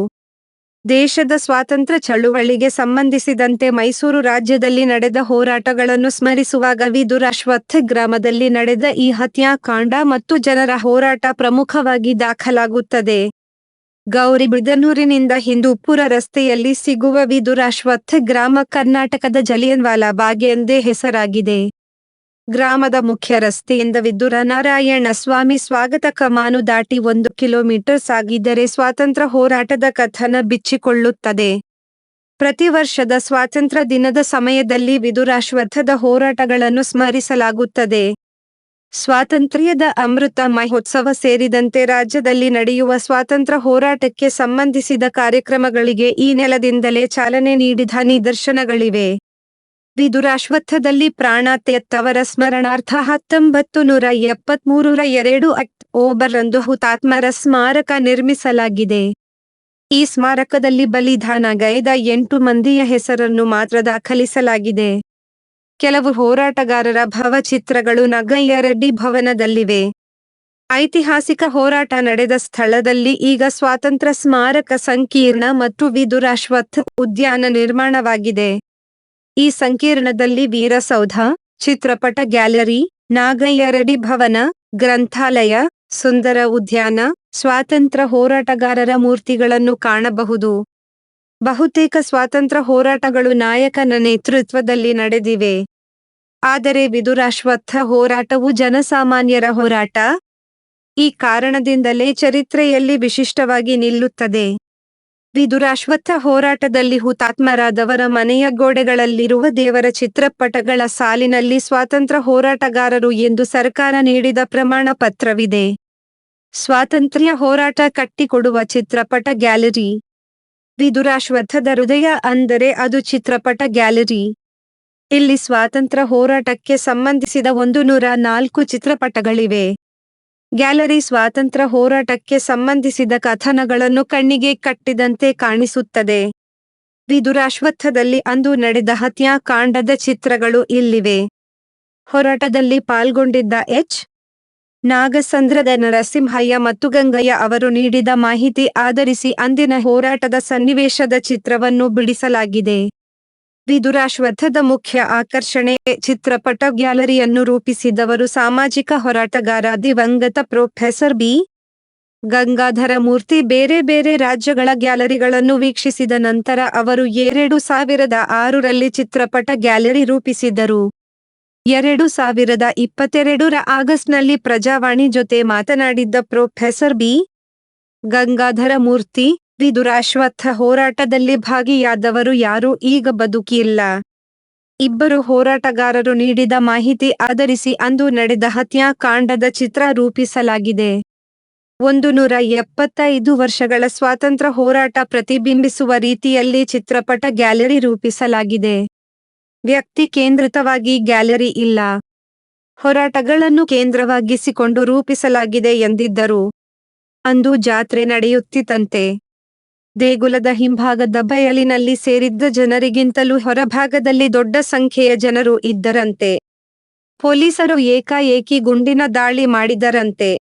ಮರಗಳ ಮೇಲೆ ಹತ್ತಿದ್ದ ಜನರು ಬಿದ್ದರಂತೆ. ಈ ಮಾಹಿತಿ ಆಧರಿಸಿ ಚಿತ್ರ ರೂಪಿಸಲಾಗಿದೆ. ಹೋರಾಟಗಾರ ಜ್ವಾಲನಯ್ಯ ಅವರು ಹೇಳುವ ಪ್ರಕಾರ ಅವರನ್ನು ಒಳಕ್ಕೆ ಬಿಡಲಿಲ್ಲವಂತೆ. ಅವರ ಜೊತೆಯಲ್ಲಿಯೇ ₹1000 ಮಂದಿ ಇದ್ದರಂತೆ ಎಂದು ತಿಳಿಸಿದರು. 6 ಸ್ವಾತಂತ್ರ್ಯೋತ್ಸವ ವಿಶೇಷ ರೈತ ಕ್ರಾಂತಿಯ ಕೈಯೂರು, ಸಮಾನತೆಯ ಕನಸಿಗೆ ಪ್ರೇರಣೆ. ಕೈಯೂರಿನಲ್ಲಿ ನಡೆದ ರೈತ ಕ್ರಾಂತಿ ಜಮೀನ್ದಾರಿ ಪದ್ಧತಿಯ ವಿರುದ್ಧದ ಹೋರಾಟವಾಗಿರುವುದರ ಜೊತೆಗೆ ಸ್ವಾತಂತ್ರ್ಯ ಮತ್ತು ಸ್ವರಾಜ್ಯದ ಹಂಬಲವನ್ನು ಒಳಗೊಂಡಿತ್ತು. ಪ್ರಸ್ತುತ ಕಾಸರಗೋಡು ಜಿಲ್ಲೆಗೆ ಸೇರಿರುವ ಕೈಯೂರು ಪ್ರಸಿದ್ಧ ಪ್ರವಾಸಿ ತಾಣವೇನಲ್ಲ. ಆದರೆ ಸ್ವಾತಂತ್ರ್ಯ ಹೋರಾಟದ ಸಂದರ್ಭದಲ್ಲಿ ನಡೆದ ಕ್ರಾಂತಿಯೊಂದು ಈ ಊರಿಗೆ ವಿಶೇಷ ಮಹತ್ವ ತಂದುಕೊಟ್ಟಿದೆ. ಕೃಷಿ ಪ್ರಧಾನವಾದ ಕೈಯೂರಿನಲ್ಲಿ ಜಮೀನ್ದಾರಿ ಕುಟುಂಬಗಳೆರಡೂ ಕೃಷಿ ಕಾರ್ಮಿಕರನ್ನು ಶೋಷಿಸುತ್ತಿದ್ದ ಸಂದರ್ಭದಲ್ಲಿ ರೈತರು ಅಹಿಂಸಾತ್ಮಕವಾಗಿ ಪ್ರತಿಭಟನೆ ನಡೆಸಿದ ಘಟನೆಯಿದು. ಕೈಯೂರು ಅವಿಭಾಜಿತ ಕೆನರಾ ಜಿಲ್ಲೆಗೆ ಸೇರಿದ್ದ ಸಮಯವಿದು. ಜಮೀನ್ದಾರರ ಶೋಷಣೆಯನ್ನು ಮಾತಿಲ್ಲದೆ ಒಪ್ಪಿಕೊಂಡಿದ್ದ ಊರಿನ ಜನರಲ್ಲಿ ಅವರ ಹಕ್ಕುಗಳ ಬಗ್ಗೆ ಜಾಗೃತಿ ಮೂಡಿಸಿದವರು ಕೈಯೂರು ಶಾಲೆಗೆ ಬಂದ ಒಬ್ಬರು ಮಾಸ್ಟರರು. ಕಮ್ಯುನಿಸ್ಟ್ ವಿಚಾರಧಾರೆಯಿಂದ ಪ್ರಭಾವಿತರಾಗಿದ್ದ ಮಾಸ್ಟರರು ಶ್ರಮದ ಬೆಳೆ, ಸಂಪತ್ತಿನ ಸಮಾನ ಹಂಚಿಕೆ, ಮಾನವ ಹಕ್ಕುಗಳ ಬಗ್ಗೆ ಊರಿನ ಜನರಿಗೆ ತಿಳಿ ಹೇಳುತ್ತಾ ಬಂದರು.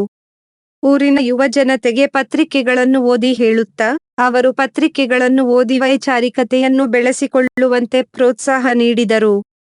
ಮೌಢ್ಯಗಳಿಂದ ಮುಕ್ತವಾಗುವ ಜೀವನ ಸುಧಾರಣೆಯ ಪಾಠ ಮಾಡಿದರು.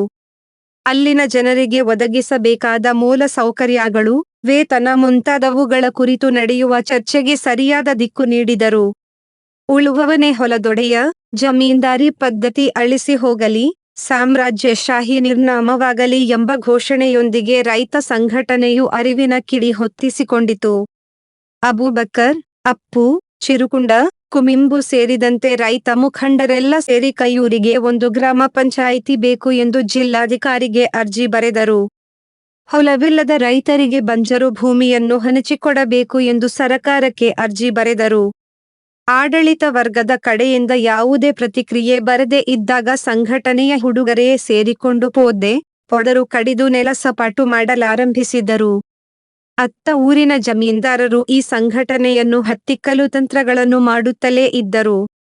ಇದೇ ಸಂದರ್ಭದಲ್ಲಿ ಬಿಕ್ಕಟ್ಟಿನ ನಡುವೆಯೇ ತಾಲ್ಲೂಕಿನ ರೈತ ಸಮ್ಮೇಳನವನ್ನು ಕೈಯೂರಿನಲ್ಲಿ ಆಯೋಜಿಸಲಾಯಿತು. ಸಮ್ಮೇಳನಕ್ಕೆ ಮುನ್ನ ಮೆರವಣಿಗೆ ನಡೆದಾಗ ಹೊಸದುರ್ಗ ಪೊಲೀಸ್ ಠಾಣೆಯಿಂದ ಕೈಯೂರಿನಲ್ಲಿ ಕರ್ತವ್ಯಕ್ಕಾಗಿ ನಿಯೋಜನೆಗೊಂಡಿದ್ದ ಸುಬ್ಬಯ್ಯನೆಂಬ ಪೊಲೀಸ್ ಮೆರವಣಿಗೆಯನ್ನು ತಡೆಯಲು ಮುಂದಾದ. ಮೆರವಣಿಗೆಯ ಮುಖಂಡರ ಸಾಲಿನಲ್ಲಿದ್ದ ಅಬೂಬಕ್ಕರನ ಕೆನ್ನೆಗೆ ಬಾರಿಸಿದ್ದೇ ತಡ, ಇಡೀ ಮೆರವಣಿಗೆಯು ಸುಬ್ಬಯ್ಯನ ವಿರುದ್ಧ ತಿರುಗಿಬಿತ್ತು. ಇದನ್ನು ನಿರೀಕ್ಷಿಸದೇ ಇದ್ದ ಸುಬ್ಬಯ್ಯ ಓಡಲಾರಂಭಿಸಿದ. ಜನರು ಓಡಿಸಿಕೊಂಡು ಹೋದರು. ಊರಿನ ಅಂಚಿಗೆ ಇದ್ದ ತೇಜಸ್ವಿನಿ ನದಿ ಕಂಡ ಕೂಡಲೇ ಸುಬ್ಬಯ್ಯ ಜೀವಭಯದಿಂದ ನದಿಗೆ ಹಾರಿ ಈಜಲಾರಂಭಿಸಿದ. ಜನರು ದಡದಲ್ಲಿ ನಿಂತು ಕಲ್ಲು ಎಸೆಯತೊಡಗಿದಾಗ ರೈತ ಮುಖಂಡರು ಈ ಹೋರಾಟವು ಅಹಿಂಸಾತ್ಮಕವಾಗಿರಬೇಕೆಂದು ಮಾಡಿಕೊಂಡ ನಿರ್ಣಯವನ್ನು ನೆನಪಿಸಿದರು. ಹರಿವ ಹೊಳೆಯಲ್ಲಿ ಬಹುದೂರ ಈಜಲಾರದೆ ಸುಬ್ಬಯ್ಯ ಸಾವನ್ನಪ್ಪಿದ.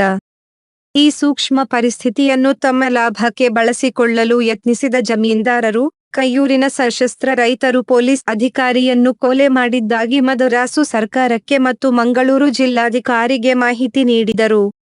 ಇತ್ತ ಚಿರುಕಂಡ ನಡೆದ ಘಟನೆಯನ್ನು ವಿವರಿಸಿ, ಇದು ಕೊಲೆಯಲ್ಲ, ನದಿಯ ಸೆಳವಿಗೆ ಸಿಕ್ಕಿ ಸುಬ್ಬಯ್ಯ ತೀರಿಕೊಂಡಿದ್ದಾಗಿ ಉಲ್ಲೇಖಿಸಿದ ಪತ್ರವೊಂದನ್ನು ಸಂಘದ ಕಚೇರಿಯಲ್ಲಿ ಪ್ರಕಟಿಸಿದ. ಆದರೆ ಬ್ರಿಟಿಷ್ ಸರ್ಕಾರವು ತಮಗೆ ಬಂದ ಮಾಹಿತಿಯ ಬಗ್ಗೆ ಗಂಭೀರ ಕ್ರಮ ತೆಗೆದುಕೊಳ್ಳಲು ಮುಂದಾಯಿತು. ಕೈಯೂರಿನ ಕ್ರಾಂತಿಯ ಕಥೆಯನ್ನು ಚಿರಸ್ಮರಣೆ ಹೆಸರಿನಲ್ಲಿ ಕಾದಂಬರಿಯಾಗಿ ರೂಪಿಸಿದವರು ನಿರಂಜನರು. ಅವರು ರಾಷ್ಟ್ರಬಂಧು ಪತ್ರಿಕೆಯಲ್ಲಿ ಉದ್ಯೋಗಿಯಾಗಿದ್ದ ಸಂದರ್ಭದಲ್ಲಿ ಮಂಗಳೂರಿನ ಜೈಲಿಗೆ ಭೇಟಿ ನೀಡಿದರು. ಕೈಯೂರಿನ ಹೋರಾಟಕ್ಕೆ ಸಂಬಂಧಿಸಿದ 60 ಜನರನ್ನು ಅಲ್ಲಿ ಬಂಧಿಸಿಡಲಾಗಿತ್ತು. ಅವರನ್ನು ಭೇಟಿಯಾಗಿ ವಿಚಾರಣೆ ವೇಳೆ ವರದಿಗಾರನಾಗಿ ಅವರು ಹೋರಾಟಗಾರರ ಸಂಪರ್ಕದಲ್ಲಿದ್ದರು. ವಿಚಾರಣೆ ನಡೆದು ಮೆರವಣಿಗೆ ಆಯೋಜಿಸಿದ 4ವರಿಗೆ ಮರಣದಂಡನೆ ಘೋಷಣೆಯಾದುದನ್ನು ಕಂಡು ನಿರಂಜನ ವಿಚಲಿತರಾಗಿದ್ದರು. 1943ರ 29 ಮಾರ್ಚ್ ರಂದು ಬೆಳಿಗ್ಗೆ ಗಲ್ಲು ಶಿಕ್ಷೆ ಜಾರಿಗೊಂಡು ಅಪ್ಪು, ಚಿರುಕಂಡ, ಕುಮಿಂಬು, ಅಬೂಬಕ್ಕರ್ ನೇಣುಗಂಬವೇರಿ ಹುತಾತ್ಮರಾದರು. ಈ ಎಲ್ಲ ಘಟನೆಗಳ ಆಧಾರದಲ್ಲಿಯೇ ನಿರಂಜನರು 1957ರಲ್ಲಿ ಚಿರಸ್ಮರಣೆ ಕಾದಂಬರಿ ಬರೆದರು. ಕೈಯೂರು ಕ್ರಾಂತಿಯ ಕಥೆಯು ಇಂದಿನ ತಲೆಮಾರಿನ ಮನದಲ್ಲಿ ಉಳಿದಿದೆ ಎಂದರೆ ಅದಕ್ಕೆ ಈ ಕಾದಂಬರಿಯೇ ಕಾರಣವೆನ್ನಬೇಕು. ಕನ್ನಡದಲ್ಲಿ ಈ ಕಾದಂಬರಿ ಪ್ರಕಟವಾದ 20 ವರ್ಷಗಳ ಮೇಲೆ ಮಲಯಾಳದಲ್ಲಿಯೂ ಇದು ಪ್ರಕಟವಾಯಿತು. ತಮಿಳು, ತೆಲುಗು, ಮರಾಠಿ, ಬಂಗಾಳಿ, ತುಳು, ಇಂಗ್ಲಿಷ್ ಅನುವಾದಗಳು ಪ್ರಕಟವಾಗಿವೆ. ಪ್ರತಿ ವರ್ಷ 29 ಮಾರ್ಚ್ನು ಕೈಯೂರು ಹುತಾತ್ಮರ ದಿನವನ್ನಾಗಿ ಆಚರಿಸಲಾಗುತ್ತದೆ. ಕೈಯೂರಿನಲ್ಲಿ ಹುತಾತ್ಮರಿಗಾಗಿ ನಿರ್ಮಿಸಿದ ಸ್ಮಾರಕವಿದೆ. ಪಕ್ಕದಲ್ಲಿರುವ ಕಚೇರಿ ಕಟ್ಟಡದಲ್ಲಿ ಹುತಾತ್ಮರ ವಿವರಗಳನ್ನು ಉಲ್ಲೇಖಿಸಲಾಗಿದೆ. ಮಾಡದ ತಪ್ಪಿಗಾಗಿ ಜೀವ ತೆತ್ತ ಈ 4 ಹುತಾತ್ಮರ ಜೀವನ ಕಥೆಯು ಸಮಾನತೆಯ ಕನಸಿಗೆ ಪ್ರೇರಣೆಯಂತಿದೆ. 7 ಸ್ವಾತಂತ್ರ್ಯೋತ್ಸವ ವಿಶೇಷ ಗದಗ್, ಗಾಂಧಿ ನೆನಪಿನ ಸಬರಮತಿ. ಕಪ್ಪತ್ತಗುಡ್ಡದ ಅಂಚಿನ ರಮ್ಯ ಪರಿಸರದಲ್ಲಿರುವ ಸಬರಮತಿ ಆಶ್ರಮ ಪ್ರವಾಸಿಗರ ಪಾಲಿಗೆ ಗಾಂಧಿ ನೆನಪುಗಳನ್ನು ಕಟ್ಟಿಕೊಡುವ ಪ್ರಶಾಂತ ತಾಣ. ಈ ಆಶ್ರಮವು ಗುಜರಾತ್ನ ಅಹಮದಾಬಾದ್ನಲ್ಲಿರುವ ಸಬರಮತಿ ಆಶ್ರಮದ ಪ್ರತಿರೂಪ. ಗಾಂಧೀಜಿ 1920ರ 11 ನವೆಂಬರ್ರಂದು ಗದಗ ನಗರಕ್ಕೆ ಭೇಟಿ ನೀಡಿದ್ದರು. ಅವರು ಜಿಲ್ಲೆಗೆ ಭೇಟಿ ನೀಡಿದ ಶತಮಾನೋತ್ಸವದ ಸ್ಮರಣಾರ್ಥವಾಗಿ ಇಲ್ಲಿನ ಕರ್ನಾಟಕ ರಾಜ್ಯ ಗ್ರಾಮೀಣಾಭಿವೃದ್ಧಿ ಮತ್ತು ಪಂಚಾಯತ್ ರಾಜ್ ವಿಶ್ವವಿದ್ಯಾಲಯದ ಆವರಣದಲ್ಲಿ ಸಬರಮತಿ ಆಶ್ರಮದ ಪ್ರತಿಕೃತಿ ನಿರ್ಮಿಸಿ 2020ರ 11 ನವೆಂಬರ್ರಂದು ಲೋಕಾರ್ಪಣೆ ಮಾಡಲಾಗಿದೆ. ಗಾಂಧೀಜಿಯವರ ಗ್ರಾಮೀಣಾಭಿವೃದ್ಧಿ ಕಲ್ಪನೆ ಮೇಲೆ ಸ್ಥಾಪನೆಗೊಂಡಿರುವ ಈ ವಿಶ್ವವಿದ್ಯಾಲಯವು ಸಬರಮತಿ ಆಶ್ರಮದ ಮೂಲಕ ಗಾಂಧೀಜಿ ವಿಚಾರಧಾರೆಗಳನ್ನು ಜೀವಂತವಾಗಿಡುವುದರ ಜೊತೆಗೆ ಅವರು ತಿಳಿಸಿಕೊಟ್ಟು ಹೋದ ಮೌಲ್ಯಗಳನ್ನು ಇಂದಿನ ಯುವ ಜನರಲ್ಲಿ ಬೆಳೆಸುವ ದೃಷ್ಟಿಯಿಂದ ನಿರಂತರ ಪ್ರಯತ್ನ ಮಾಡುತ್ತಿದೆ. ಗಾಂಧೀಜಿ ಕಲ್ಪನೆಯ ಗ್ರಾಮೀಣಾಭಿವೃದ್ಧಿಯನ್ನು ಭೌತಿಕವಾಗಿ ಹೇಗೆ ತರಬೇಕು ಎಂಬ ಪ್ರಶ್ನೆ ಹುಟ್ಟಿಕೊಂಡಾಗ ಹೊಳೆದಿದ್ದು ಸಬರಮತಿ ಆಶ್ರಮದ ಪ್ರತಿಕೃತಿ ನಿರ್ಮಾಣ. ಗಾಂಧೀಜಿಯವರನ್ನು ಈಗ ನೋಡಲು ಸಾಧ್ಯವಿಲ್ಲ. ಅವರ ವಿಚಾರಗಳನ್ನು ಓದಿಕೊಂಡಾಗ ಮಾತ್ರ ಅವರ ವ್ಯಕ್ತಿತ್ವ ನಮ್ಮ ಕಣ್ಣ ಮುಂದೆ ಬರುತ್ತದೆ. ಗಾಂಧೀಜಿಯವರಿಗೆ ಪ್ರಿಯವಾಗಿದ್ದ, ಸದಾಕಾಲ ಪ್ರೇರಣೆ ನೀಡುತ್ತಿದ್ದ ಸ್ಥಳ ಸಬರಮತಿ ಆಶ್ರಮ. ಅದು ಮೂರ್ತ ಸ್ವರೂಪದಲ್ಲಿದ್ದಾಗ ಪರಿಣಾಮ ಜಾಸ್ತಿ ಇರುತ್ತದೆ. ಹಾಗಾಗಿ ಗಾಂಧೀಜಿ ಮತ್ತು ಅವರ ವಿಚಾರಧಾರೆಗಳನ್ನು ಗುರುತಿಸಲು ವಿಶ್ವವಿದ್ಯಾಲಯದ ಆವರಣದಲ್ಲಿ ಸಬರಮತಿ ಆಶ್ರಮ ಸ್ಥಾಪನೆ ಮಾಡಲಾಗಿದೆ ಎನ್ನುತ್ತಾರೆ ಗ್ರಾಮೀಣಾಭಿವೃದ್ಧಿ ವಿಶ್ವವಿದ್ಯಾಲಯದ ವಿಶ್ರಾಂತ ಕುಲಪತಿ ಪ್ರೊಫೆಸರ್ ವಿಷ್ಣುಕಾಂತ ಎಸ್. ಚಟಪಲ್ಲಿ. ಸಬರಮತಿ ಆಶ್ರಮವು ಪ್ರಾರ್ಥನಾ ಮಂದಿರ, ಕಸ್ತೂರ್ಬಾ ಮಂದಿರ, ನಯಿ ತಾಲೀಮ್ ಮಂದಿರ, ಅಡುಗೆ ಮನೆ ಹಾಗೂ ಗ್ರಂಥಾಲಯವನ್ನು ಒಳಗೊಂಡಿದೆ. ಮೂಲ ಆಶ್ರಮದಲ್ಲಿ ಕಟ್ಟಿಗೆ ಕಂಬಗಳನ್ನು ಬಳಸಲಾಗಿದೆ. ಗದಗ ಪರಿಸರದಲ್ಲಿ ಹೆಚ್ಚಿನ ಗಾಳಿ ಬೀಸುವ ಕಾರಣ ಸ್ಟೀಲ್ ಕಂಬ ಹಾಗೂ ಮೈಕ್ರೋ ಕಾಂಕ್ರೀಟ್ ಟೈಲ್ಸ್ ಬಳಸಲಾಗಿದೆ. ಆಧುನಿಕತೆಗೆ ತಕ್ಕಂತೆ ಇವೆರಡು ಬದಲಾವಣೆಗಳನ್ನು ಹೊರತುಪಡಿಸಿ ಉಳಿದಂತೆ ಯಥಾವತ್ತಾಗಿ ನಿರ್ಮಿಸಲಾಗಿದೆ. ಗಾಂಧೀಜಿಯವರ ಜೀವನಕ್ಕೆ ಸಂಬಂಧಿಸಿದ 100 ಚಿತ್ರಪಟಗಳನ್ನು ಪ್ರದರ್ಶಿಸಲಾಗಿದೆ. ಸಬರಮತಿ ಆಶ್ರಮ ಜೀವಂತವಾಗಿ ಇರಬೇಕಾದರೆ ಗಾಂಧೀಜಿ ಮೂರ್ತಿ ಬೇಕಿತ್ತು. ಅದಕ್ಕಾಗಿ ಸಾಕಷ್ಟು ಹುಡುಕಾಟ ನಡೆಸಲಾಯಿತು. ಕೊನೆಗೆ ಧ್ಯಾನಸ್ಥ ಸ್ಥಿತಿಯಲ್ಲಿರುವ ಗಾಂಧಿ ಮೂರ್ತಿಯನ್ನು ಬೆಂಗಳೂರಿನಿಂದ ತರಿಸಿ ಇಲ್ಲಿ ಪ್ರತಿಷ್ಠಾಪಿಸಲಾಗಿದೆ. ಆಶ್ರಮದ ಮುಖಾಂತರ ನಿರಂತರ ಚಟುವಟಿಕೆಗಳನ್ನು ನಡೆಸಬೇಕು ಎಂಬ ಆಶಯದಿಂದ ಗಾಂಧೀಜಿಗೆ ಪ್ರಿಯವಾಗಿದ್ದ ಭಜನೆಯನ್ನು ಪ್ರತಿದಿನ ಬೆಳಿಗ್ಗೆ ಮಾಡಲಾಗುತ್ತಿದೆ. ಪ್ರತಿ ತಿಂಗಳ 11ರಂದು ಸತ್ಸಂಗ ಕಾರ್ಯಕ್ರಮ ನಡೆಸಲಾಗುತ್ತಿದೆ. ವಿದ್ಯಾರ್ಥಿಗಳು, ಅಧ್ಯಾಪಕರು, ಸಾರ್ವಜನಿಕರು ಭಾಗಿಯಾಗುತ್ತಾರೆ ಎನ್ನುತ್ತಾರೆ ಪ್ರೊಫೆಸರ್ ವಿಷ್ಣುಕಾಂತ ಎಸ್. ಚಟಪಲ್ಲಿ. ಮಹಾತ್ಮ ಗಾಂಧೀಜಿಯವರ ಸರಳ ಜೀವನ, ಖಾದಿ ಬಳಕೆ, ನೈತಿಕ ಶಿಕ್ಷಣ ಸೇರಿದಂತೆ ಹಲವು ಮೌಲ್ಯಗಳನ್ನು ವಿದ್ಯಾರ್ಥಿಗಳಿಗೆ ತಿಳಿಸಿಕೊಡುವ ಹಾಗೂ ಅವುಗಳನ್ನು ತಮ್ಮ ಜೀವನದಲ್ಲಿ ರೂಢಿಸಿಕೊಳ್ಳುವಂತೆ ಸ್ಫೂರ್ತಿ ತುಂಬುವ ಸತ್ಸಂಗ ಕಾರ್ಯಕ್ರಮವನ್ನು ನಿರಂತರವಾಗಿ ನಡೆಸಿಕೊಂಡು ಬರಲಾಗುತ್ತಿದೆ ಎನ್ನುತ್ತಾರೆ ಪ್ರಕಾಶ್ ಮಾಚೇನಹಳ್ಳಿ. ಆಶ್ರಮಕ್ಕೆ ಬರುವವರಿಗೆ ಚರಕದಿಂದ ನೂಲು ತೆಗೆಯುವಂತೆ ಪ್ರೋತ್ಸಾಹಿಸಲಾಗುತ್ತದೆ. 4 ಚರಕಗಳು ಇತ್ತು. ಪ್ರತಿ ಶನಿವಾರ ಇಲ್ಲಿಗೆ ಬರುವ ವಿದ್ಯಾರ್ಥಿಗಳು ಅರ್ಧ ಗಂಟೆ ಕಾಲ ನೂಲುತ್ತಾರೆ. ಆಸಕ್ತಿ ಇರುವ ಸಾರ್ವಜನಿಕರಿಗೂ ನೂಲು ತೆಗೆಯಲು ಅವಕಾಶ ಮಾಡಿಕೊಡುತ್ತೇವೆ ಎನ್ನುತ್ತಾರೆ ಅವರು. ಗದಗ ನಗರಕ್ಕೆ ಬಂದವರು ವೀರನಾರಾಯಣ ದೇವಸ್ಥಾನ, ತ್ರಿಕೂಟೇಶ್ವರ ಗುಡಿಗಳಿಗೆ ಭೇಟಿ ನೀಡುವಂತೆ ಸಬರಮತಿ ಆಶ್ರಮಕ್ಕೂ ಬರುತ್ತಾರೆ. ಪ್ರತಿ ತಿಂಗಳು ಸುಮಾರು 5,000ಕ್ಕೂ ಹೆಚ್ಚು ಜನರು ಇಲ್ಲಿಗೆ ಭೇಟಿ ನೀಡುತ್ತಾರೆ. ಶಾಲಾ ಕಾಲೇಜು ವಿದ್ಯಾರ್ಥಿಗಳಿಗೆ ಇದು ಒಂದು ದಿನದ ಸುತ್ತಾಣವಾಗಿ ಪ್ರಸಿದ್ಧಿ ಪಡೆದುಕೊಂಡಿದೆ. ನನಸಾಗದ ಗಾಂಧಿ ಸ್ಮಾರಕದ ಹಂಬಲ. ಗಾಂಧೀಜಿ ಗದಗಕ್ಕೆ ಭೇಟಿ ನೀಡಿದಾಗ ಬೆಟಗೇರಿಯ ಹೊಸಪೇಟೆ ಚೌಕದಲ್ಲಿ ನಡೆದ ಸ್ವಚ್ಛತಾ ಕಾರ್ಯದಲ್ಲಿ ಭಾಗವಹಿಸಿ ಬಳಿಕ ಸಾರ್ವಜನಿಕರನ್ನು ಉದ್ದೇಶಿಸಿ ಭಾಷಣ ಮಾಡಿದ್ದರು. ಗಾಂಧೀಜಿ ನಿಧನರಾದ ನಂತರ ಜಿಲ್ಲೆಯ ಸ್ವಾತಂತ್ರ್ಯ ಹೋರಾಟಗಾರರು ಅವರ ಚಿತಾಭಸ್ಮವನ್ನು ಗದಗಿಗೆ ತಂದರು. ಗಾಂಧೀಜಿಯವರು ಗದಗಕ್ಕೆ ಭೇಟಿ ನೀಡಿ ಭಾಷಣ ಮಾಡಿದ ಸ್ಥಳದಲ್ಲಿ ಚಿತಾಭಸ್ಮ ಇರಿಸಿ ಸುತ್ತಲೂ ಕಟ್ಟಿ ಅದಕ್ಕೆ ನಿತ್ಯವೂ ಪೂಜೆ ಸಲ್ಲಿಸುತ್ತಿದ್ದರು. ಅದು ಈಗಲೂ ಮುಂದುವರಿದಿದೆ. ಮುಂದೆ ಈ ಸ್ಥಳ ಗಾಂಧಿ ಗುಡಿ, ಗಾಂಧಿ ಓಣಿ ಎಂದು ಹೆಸರಾಯಿತು. ಅಲ್ಲೊಂದು ಗಾಂಧಿ ಸ್ಮಾರಕ ನಿರ್ಮಾಣ ಮಾಡಬೇಕು ಎಂಬ ಕೂಗು ಮಾತ್ರ ಈವರೆಗೆ ಈಡೇರಿಲ್ಲ. 8 ಸ್ವಾತಂತ್ರ್ಯೋತ್ಸವ ವಿಶೇಷ ಶಿವಪುರ, ಧ್ವಜದ ಹಿರಿಮೆಯ ಸತ್ಯಾಗ್ರಹ.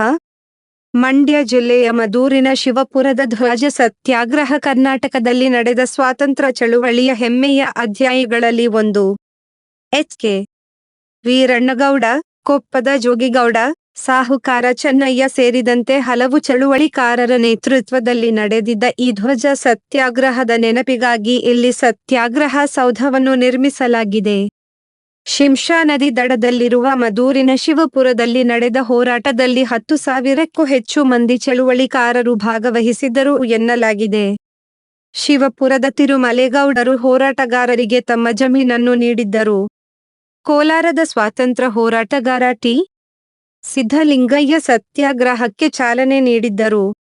ಮೈಸೂರಿನಲ್ಲಿ ಕಾಂಗ್ರೆಸ್ ಅಧಿವೇಶನ ಮಾಡುವುದರ ಜೊತೆಗೆ ರಾಷ್ಟ್ರಧ್ವಜವನ್ನು ಹಾರಿಸಬೇಕೆಂದು ನಿರ್ಧರಿಸಲಾಯಿತು. ಬ್ರಿಟಿಷ್ ಸರ್ಕಾರದ ವಿರುದ್ಧ ಸಭೆ ನಡೆಸಲು ಮತ್ತು ಧ್ವಜ ಹಾರಿಸಲು ಅಂದಿನ ಸರ್ಕಾರದಿಂದ ಅನುಮತಿ ದೊರೆಯಲಿಲ್ಲ. ಇದಕ್ಕೆ ವಿರೋಧಿಸಿ ಶಿವಪುರದಲ್ಲಿ ಕಾಂಗ್ರೆಸ್ ಅಧಿವೇಶನ ಮತ್ತು ಧ್ವಜ ಸತ್ಯಾಗ್ರಹ ಮಾಡಲು ನಿರ್ಧರಿಸಲಾಯಿತು.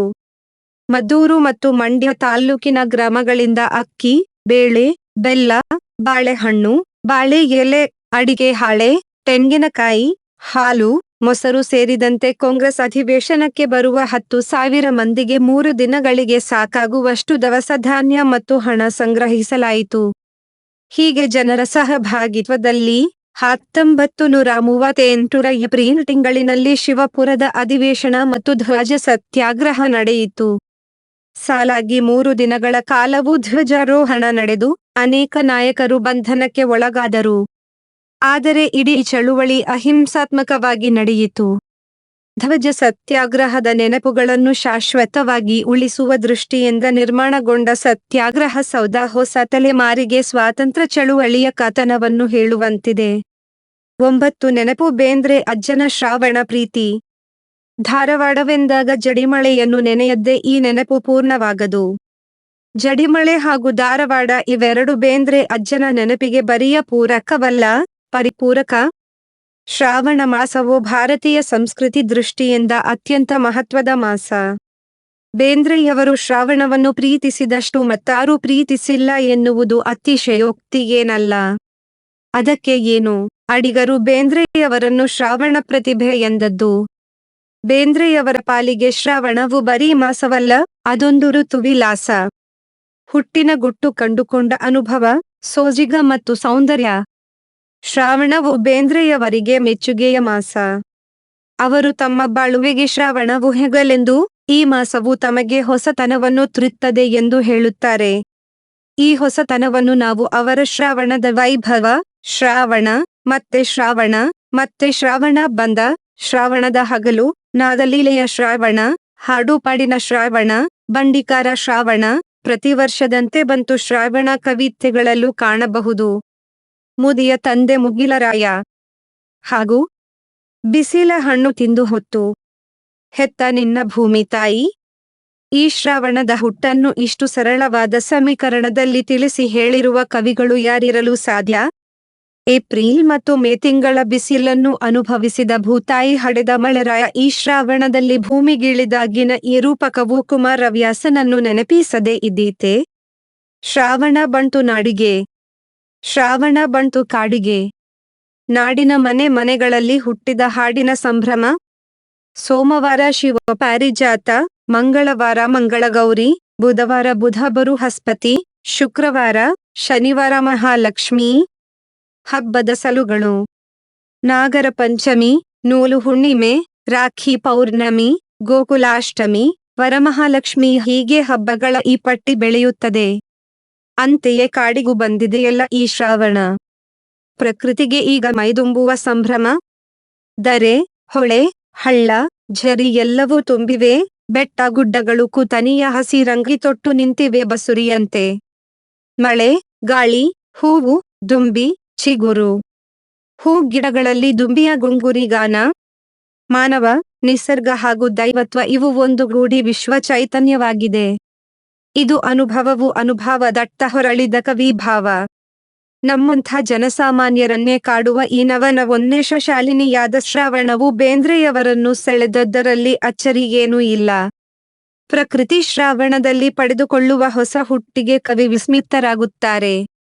ಹುಲ್ಲು, ಕಸ ಎಲ್ಲವೂ ಬಣ್ಣದಳೆದು ಹೂ ಬಿರಿದು ನಿಂತುದು ಭೂತಾಯಿ ಇಬ್ಬನಿಯ ರತ್ನದೊಡಲಿನ ಹಸಿರುಡುಗಿಯಲ್ಲಿ ಕಂಗೊಳಿಸುತ್ತಿರುವುದು ಕವಿ ಮನಕ್ಕೆ ಅಚ್ಚರಿಯ ಭಾವವನ್ನು ತಂದಿದೆ. ನೆಲಹೊಲ್ಲ ಈಗ ಹ್ಯಾಂಗ ಹಸಿರುಟ್ಟ ಬಸುರಿಯ ಹಾಂಗ ಎಂಬ ಮಾತು ಬೆಸಿಗೆಯ ಬರಡುತನವನ್ನೆಲ್ಲ ಸಹಜವಾಗಿ ಹೊಳೆಯುವ ಹೋಲಿಕೆ. ಶ್ರಾವಣದ ಮಳೆ, ಹಸಿರು, ಹೂವು, ಚಿಟ್ಟೆ ಮೊದಲಾದವುಗಳಿಂದ ತುಂಬಿಕೊಂಡು ನಲಿಯುವ ಭೂಮಿ, ಹೂವ ಹಡಲಿಗೆಯನ್ನು ಹೊತ್ತ ಭೂಮಿ ತಾಯಿಯ ಜೋಗಿತಿ ಎಂಬ ಅತ್ಯಂತ ಸಜೀವವಾದ ಪ್ರತಿಮೆಯಾಗಿ ಕಾಣುತ್ತದೆ. ತಲೆಯ ಮೇಲೆ ಹೊತ್ತ ಹಡಲಿಗೆಯ ಪರಿವೆಯಿಲ್ಲದೆ ಕುಣಿಯುವ ಜೋಗತಿಯರ ಉನ್ಮಾದದೊಂದಿಗೆ ಶ್ರವಣದ ಉನ್ಮಾದವನ್ನು ಹೋಲಿಸಿದ್ದು ಬಹಳ ಉಚಿತವಾಗಿದೆ. ಬೇಂದ್ರೆಯವರ ಶ್ರಾವಣ ಪ್ರೀತಿಗೆ ಇನ್ನೂ ಅನೇಕ ಕಾರಣಗಳಿವೆ. ಮಹರ್ಷಿ ಅರವಿಂದರ ಶಿಷ್ಯರು ಬೇಂದ್ರೆ ಅಜ್ಜ. ಅರವಿಂದರು ಹುಟ್ಟಿದ್ದು ಶ್ರಾವಣದಲ್ಲಿ, ಶ್ರವಣ ನಕ್ಷತ್ರದಲ್ಲಿ. ಅದರಿಂದಲೇ ಏನೋ ಶ್ರಾವಣದ ಕುರಿತು ಬರೆಯುವಾಗ ಬೇಂದ್ರೆ ಅಜ್ಜ ಪ್ರಕೃತಿಯನ್ನು ಆಧ್ಯಾತ್ಮದತ್ತ ಕೊಂಡೊಯ್ಯುತ್ತಾರೆ. ಬೇಂದ್ರೆಯವರ ಪ್ರತಿಭೆಯು ಶ್ರಾವಣವಶವಾದುದಕ್ಕೆ ಮತ್ತೊಂದು ಕಾರಣವೆಂದರೆ, ನಮ್ಮ ದೇಶವು ಸ್ವಾತಂತ್ರ್ಯ ಗಳಿಸಿದ ಮಾಸವು ಶ್ರಾವಣ ಎಂಬುದು. ಸ್ವಾತಂತ್ರ್ಯಕ್ಕಾಗಿ ಹಂಬಲಿಸುವ ಕವಿ ಹೃದಯಕ್ಕೆ ಸ್ವಾತಂತ್ರ್ಯ ಬಂದ ಘಳಿಗೆಯ ಶ್ರಾವಣ ಮೆಚ್ಚಾದುದು ಸಹಜವೇ. ಆ ಮೆಚ್ಚುಗೆಯು ಅವರ ಶ್ರಾವಣ ಕವಿತೆಗಳ ಆಶಯಗಳಲ್ಲಿ ಒಂದಾಗಿದೆ. ಅದರ ಜೊತೆಗೆ ಸ್ವಾತಂತ್ರ್ಯದ ಬಗೆಗಿನ ಕವಿ ಕಲ್ಪನೆಗಳು ಕಾರ್ಯರೂಪಕ್ಕೆ ಬರದಿರುವಾಗಿನ ನಿರಾಶೆಯೂ ಕೂಡ ಅವರ ಒಂದು ಕವಿತೆಯಲ್ಲಿ ವ್ಯಂಗ್ಯವಾಗಿ ಧ್ವನಿಸುತ್ತದೆ. ಶ್ರಾವಣ ಮಾಸದಲ್ಲೇ ಶ್ರೀಕೃಷ್ಣ ಜನಿಸಿದ್ದನು ಎನ್ನುವುದು ಕೂಡ ಬೇಂದ್ರೆಯವರ ಶ್ರಾವಣ ಪ್ರೀತಿಯನ್ನು ಅರ್ಥೈಸಲು ಸಹಾಯಕವಾಗುತ್ತದೆ. ಶ್ರೀಕೃಷ್ಣನು ಬೇಂದ್ರೆಯವರ ಇಷ್ಟ ದೈವ. ಅಲ್ಲದೆ ಬೇಂದ್ರೆಯವರು ಹುಟ್ಟಿದ ನಕ್ಷತ್ರವು ಶ್ರವಣ ನಕ್ಷತ್ರ. ಇದು ಬೇಂದ್ರೆಯವರ ಜೀವನದ ಸ್ಪರ್ಶಮಣಿ. ಆದುದರಿಂದ ಕವಿ ಬೇಂದ್ರೆಯವರ ಕೌಟುಂಬಿಕ, ಸಾಹಿತ್ಯಿಕ, ಸಾಂಸ್ಕೃತಿಕ ಜೀವನದಲ್ಲಿ ಶ್ರಾವಣ ಮಾಸವು ಮಹತ್ವದ ಕಾರ್ಯ ಮಾಡುತ್ತದೆ. ಕವಿಯ ದೃಷ್ಟಿಯಿಂದ ಅನೇಕ ಮುಖ್ಯ ಘಟನೆಗಳು ಶ್ರಾವಣದಲ್ಲಿ ನಡೆದಿರುವುದರಿಂದ ಅವರ ಈ ಗ್ರಹಿಕೆಯನ್ನು ಸ್ಥಿರವಾಗಿಸಿವೆ. ಬೇಂದ್ರೆಯವರ ಸಖಿ ಗೀತ ಸಂಗ್ರಹದ ಶ್ರಾವಣದ ವೈಭವದಿಂದ ಹಿಡಿದು 4 ತಂತಿ ಸಂಕಲನದ ಮತ್ತೆ ಶ್ರಾವಣ ಬಂದ ಕವಿತೆಗಳವರೆಗೂ ಹಲವಾರು ಶ್ರಾವಣದ ಹಾಡನ್ನು ಹಾಡಿದ್ದಾರೆ. ಈ ಶ್ರಾವಣದ ಮೋಹ ಎಲ್ಲಿಯವರೆಗೆ ಬೇಂದ್ರೆಗೆ ಬೆಳೆದು ಬಂದಿತ್ತೆಂದರೆ ಅವರ ಪತ್ನಿಯ ಸಾವಿನ ಹೃದಯ ವಿದ್ರಾವಕ ಸನ್ನಿವೇಶದಲ್ಲಿಯೂ ಅವರು ಶ್ರಾವಣವನ್ನು ಮರೆಯಲಾರರು. ಆಕೆಯ ಶವಯಾತ್ರೆಯಲ್ಲಿ ಆ ಮುತ್ತೈದೆಯನ್ನು ಶೃಂಗರಿಸಿದಾಗ ಅವರ ಹೃದಯದಿಂದ ಹೊರಟ ಕವನವಿದು. ತವರು ಮನೆಗೆ ಹೊರಡುವ ಸಡಗರವೇ ಸಡಗರ, ಮಲ್ಲಿಗಿ ಮಾಲಿ ತುರುಬಿಗೆ ಅರಿಶಿಣ ಕುಂಕುಮ ಗಲ್ಲ ಹಣಿ ಹೊಸ ಸೀರಿ ತುಂಬಿದ್ದ ಉಡಿ ಉರಿಯೋ ಹಸಿ ಮಣ್ಣಿಗೆ ಹೊರಟಿತ್ತು ಸವಾರಿ ಶ್ರಾವಣಕ್ಕೆ ಹೊಸ ಹರೆ. ನಮೋ ನಮಃ. ನಮ್ಮ ಮಹಾಕವಿಯ ಸಹನೆಯನ್ನು ಹೊತ್ತ ಈ ಕವಿತೆಯ ಸಲುಗಳಿಗೆ. ಈ ಕವನವು ಬೇಂದ್ರೆಯವರ ಶ್ರಾವಣದ ಪ್ರತಿಭೆಗೆ ತಲೆಬಾಗುವಂತೆ ಮಾಡುತ್ತದೆ. ಇದೋ ನಮ್ಮ ಅಜ್ಜನಿಗೆ ಕೊನೆಯ ವಿದಾಯ. ಅಲ್ಲಿಯೇ ಅದೇ ಸಾಧನಕೇರಿಯಲ್ಲಿಯೇ ಇದ್ದಾರೆ, ನಮಗೆಲ್ಲ ಕಲ್ಲು ಸಕ್ಕರೆ ಕೊಟ್ಟು ಆಶೀರ್ವಾದ ಕೊಡುವುದಕ್ಕೆ. ಬಾರೋ ಸಾಧನಕೆರೆಗೆ ಮರಳಿ ನೀನೀ ಊರಿಗೆ, ಮಳೆಯು ಎಳೆಯುವ ತೆರಿಗೆ. 10 ಆಚರಣೆ ನಾಗರ ಪಂಚಮಿಯ ವೈಭವ. ನಾಗರ ಪಂಚಮಿಯು ಶ್ರಾವಣ ತಿಂಗಳ ಪಂಚಮಿಯ ದಿನದಂದು ನಾಗದೇವತೆಗಳನ್ನು ಪೂಜಿಸುವ ಸಾಂಪ್ರದಾಯಿಕ ಹಬ್ಬವಾಗಿದೆ. ಅಂದು ನಾಗದೇವರನ್ನು ಪೂಜಿಸಿ ಅವರಿಂದ ಸರ್ವೇ ಜನಾಃ ಸುಖಿನೋ ಭವಂತು ಎಂಬಂತೆ ರಕ್ಷಣೆ ಮತ್ತು ಶುಭವನ್ನು ಸಮಸ್ತ ಜನತೆಗೆ ಕೋರಲಾಗುತ್ತದೆ. ಪುರಾಣ ಕಥೆಗಳು, ಸ್ತೋತ್ರ ಮತ್ತು ಪವಿತ್ರ ಆಚರಣೆಗಳ ಮೂಲಕ ಕುಟುಂಬದ ನೆಮ್ಮದಿ, ಆರೋಗ್ಯ ಮತ್ತು ಸಾಮಾಜಿಕ ಹಿತಾಸಕ್ತಿಗಳನ್ನು ಬಲಪಡಿಸಲು ಈ ಹಬ್ಬ ಸಹಾಯಕವಾಗುತ್ತದೆ. ಪಂಚಾಂಗದ ಪ್ರಕಾರ ಶ್ರಾವಣ ಮಾಸದ ಶುಕ್ಲ ಪಕ್ಷದ ಪಂಚಮಿಯಂದು ಧಾರ್ಮಿಕ ಪದ್ಧತಿಯ ಅನುಸಾರ ವಾರ್ಷಿಕವಾಗಿ ಆಚರಿಸಲ್ಪಡುತ್ತಿದ್ದು 2026ರಲ್ಲಿ 17 ಆಗಸ್ಟ್ ರಂದು ಆಚರಿಸಲಾಗುತ್ತದೆ.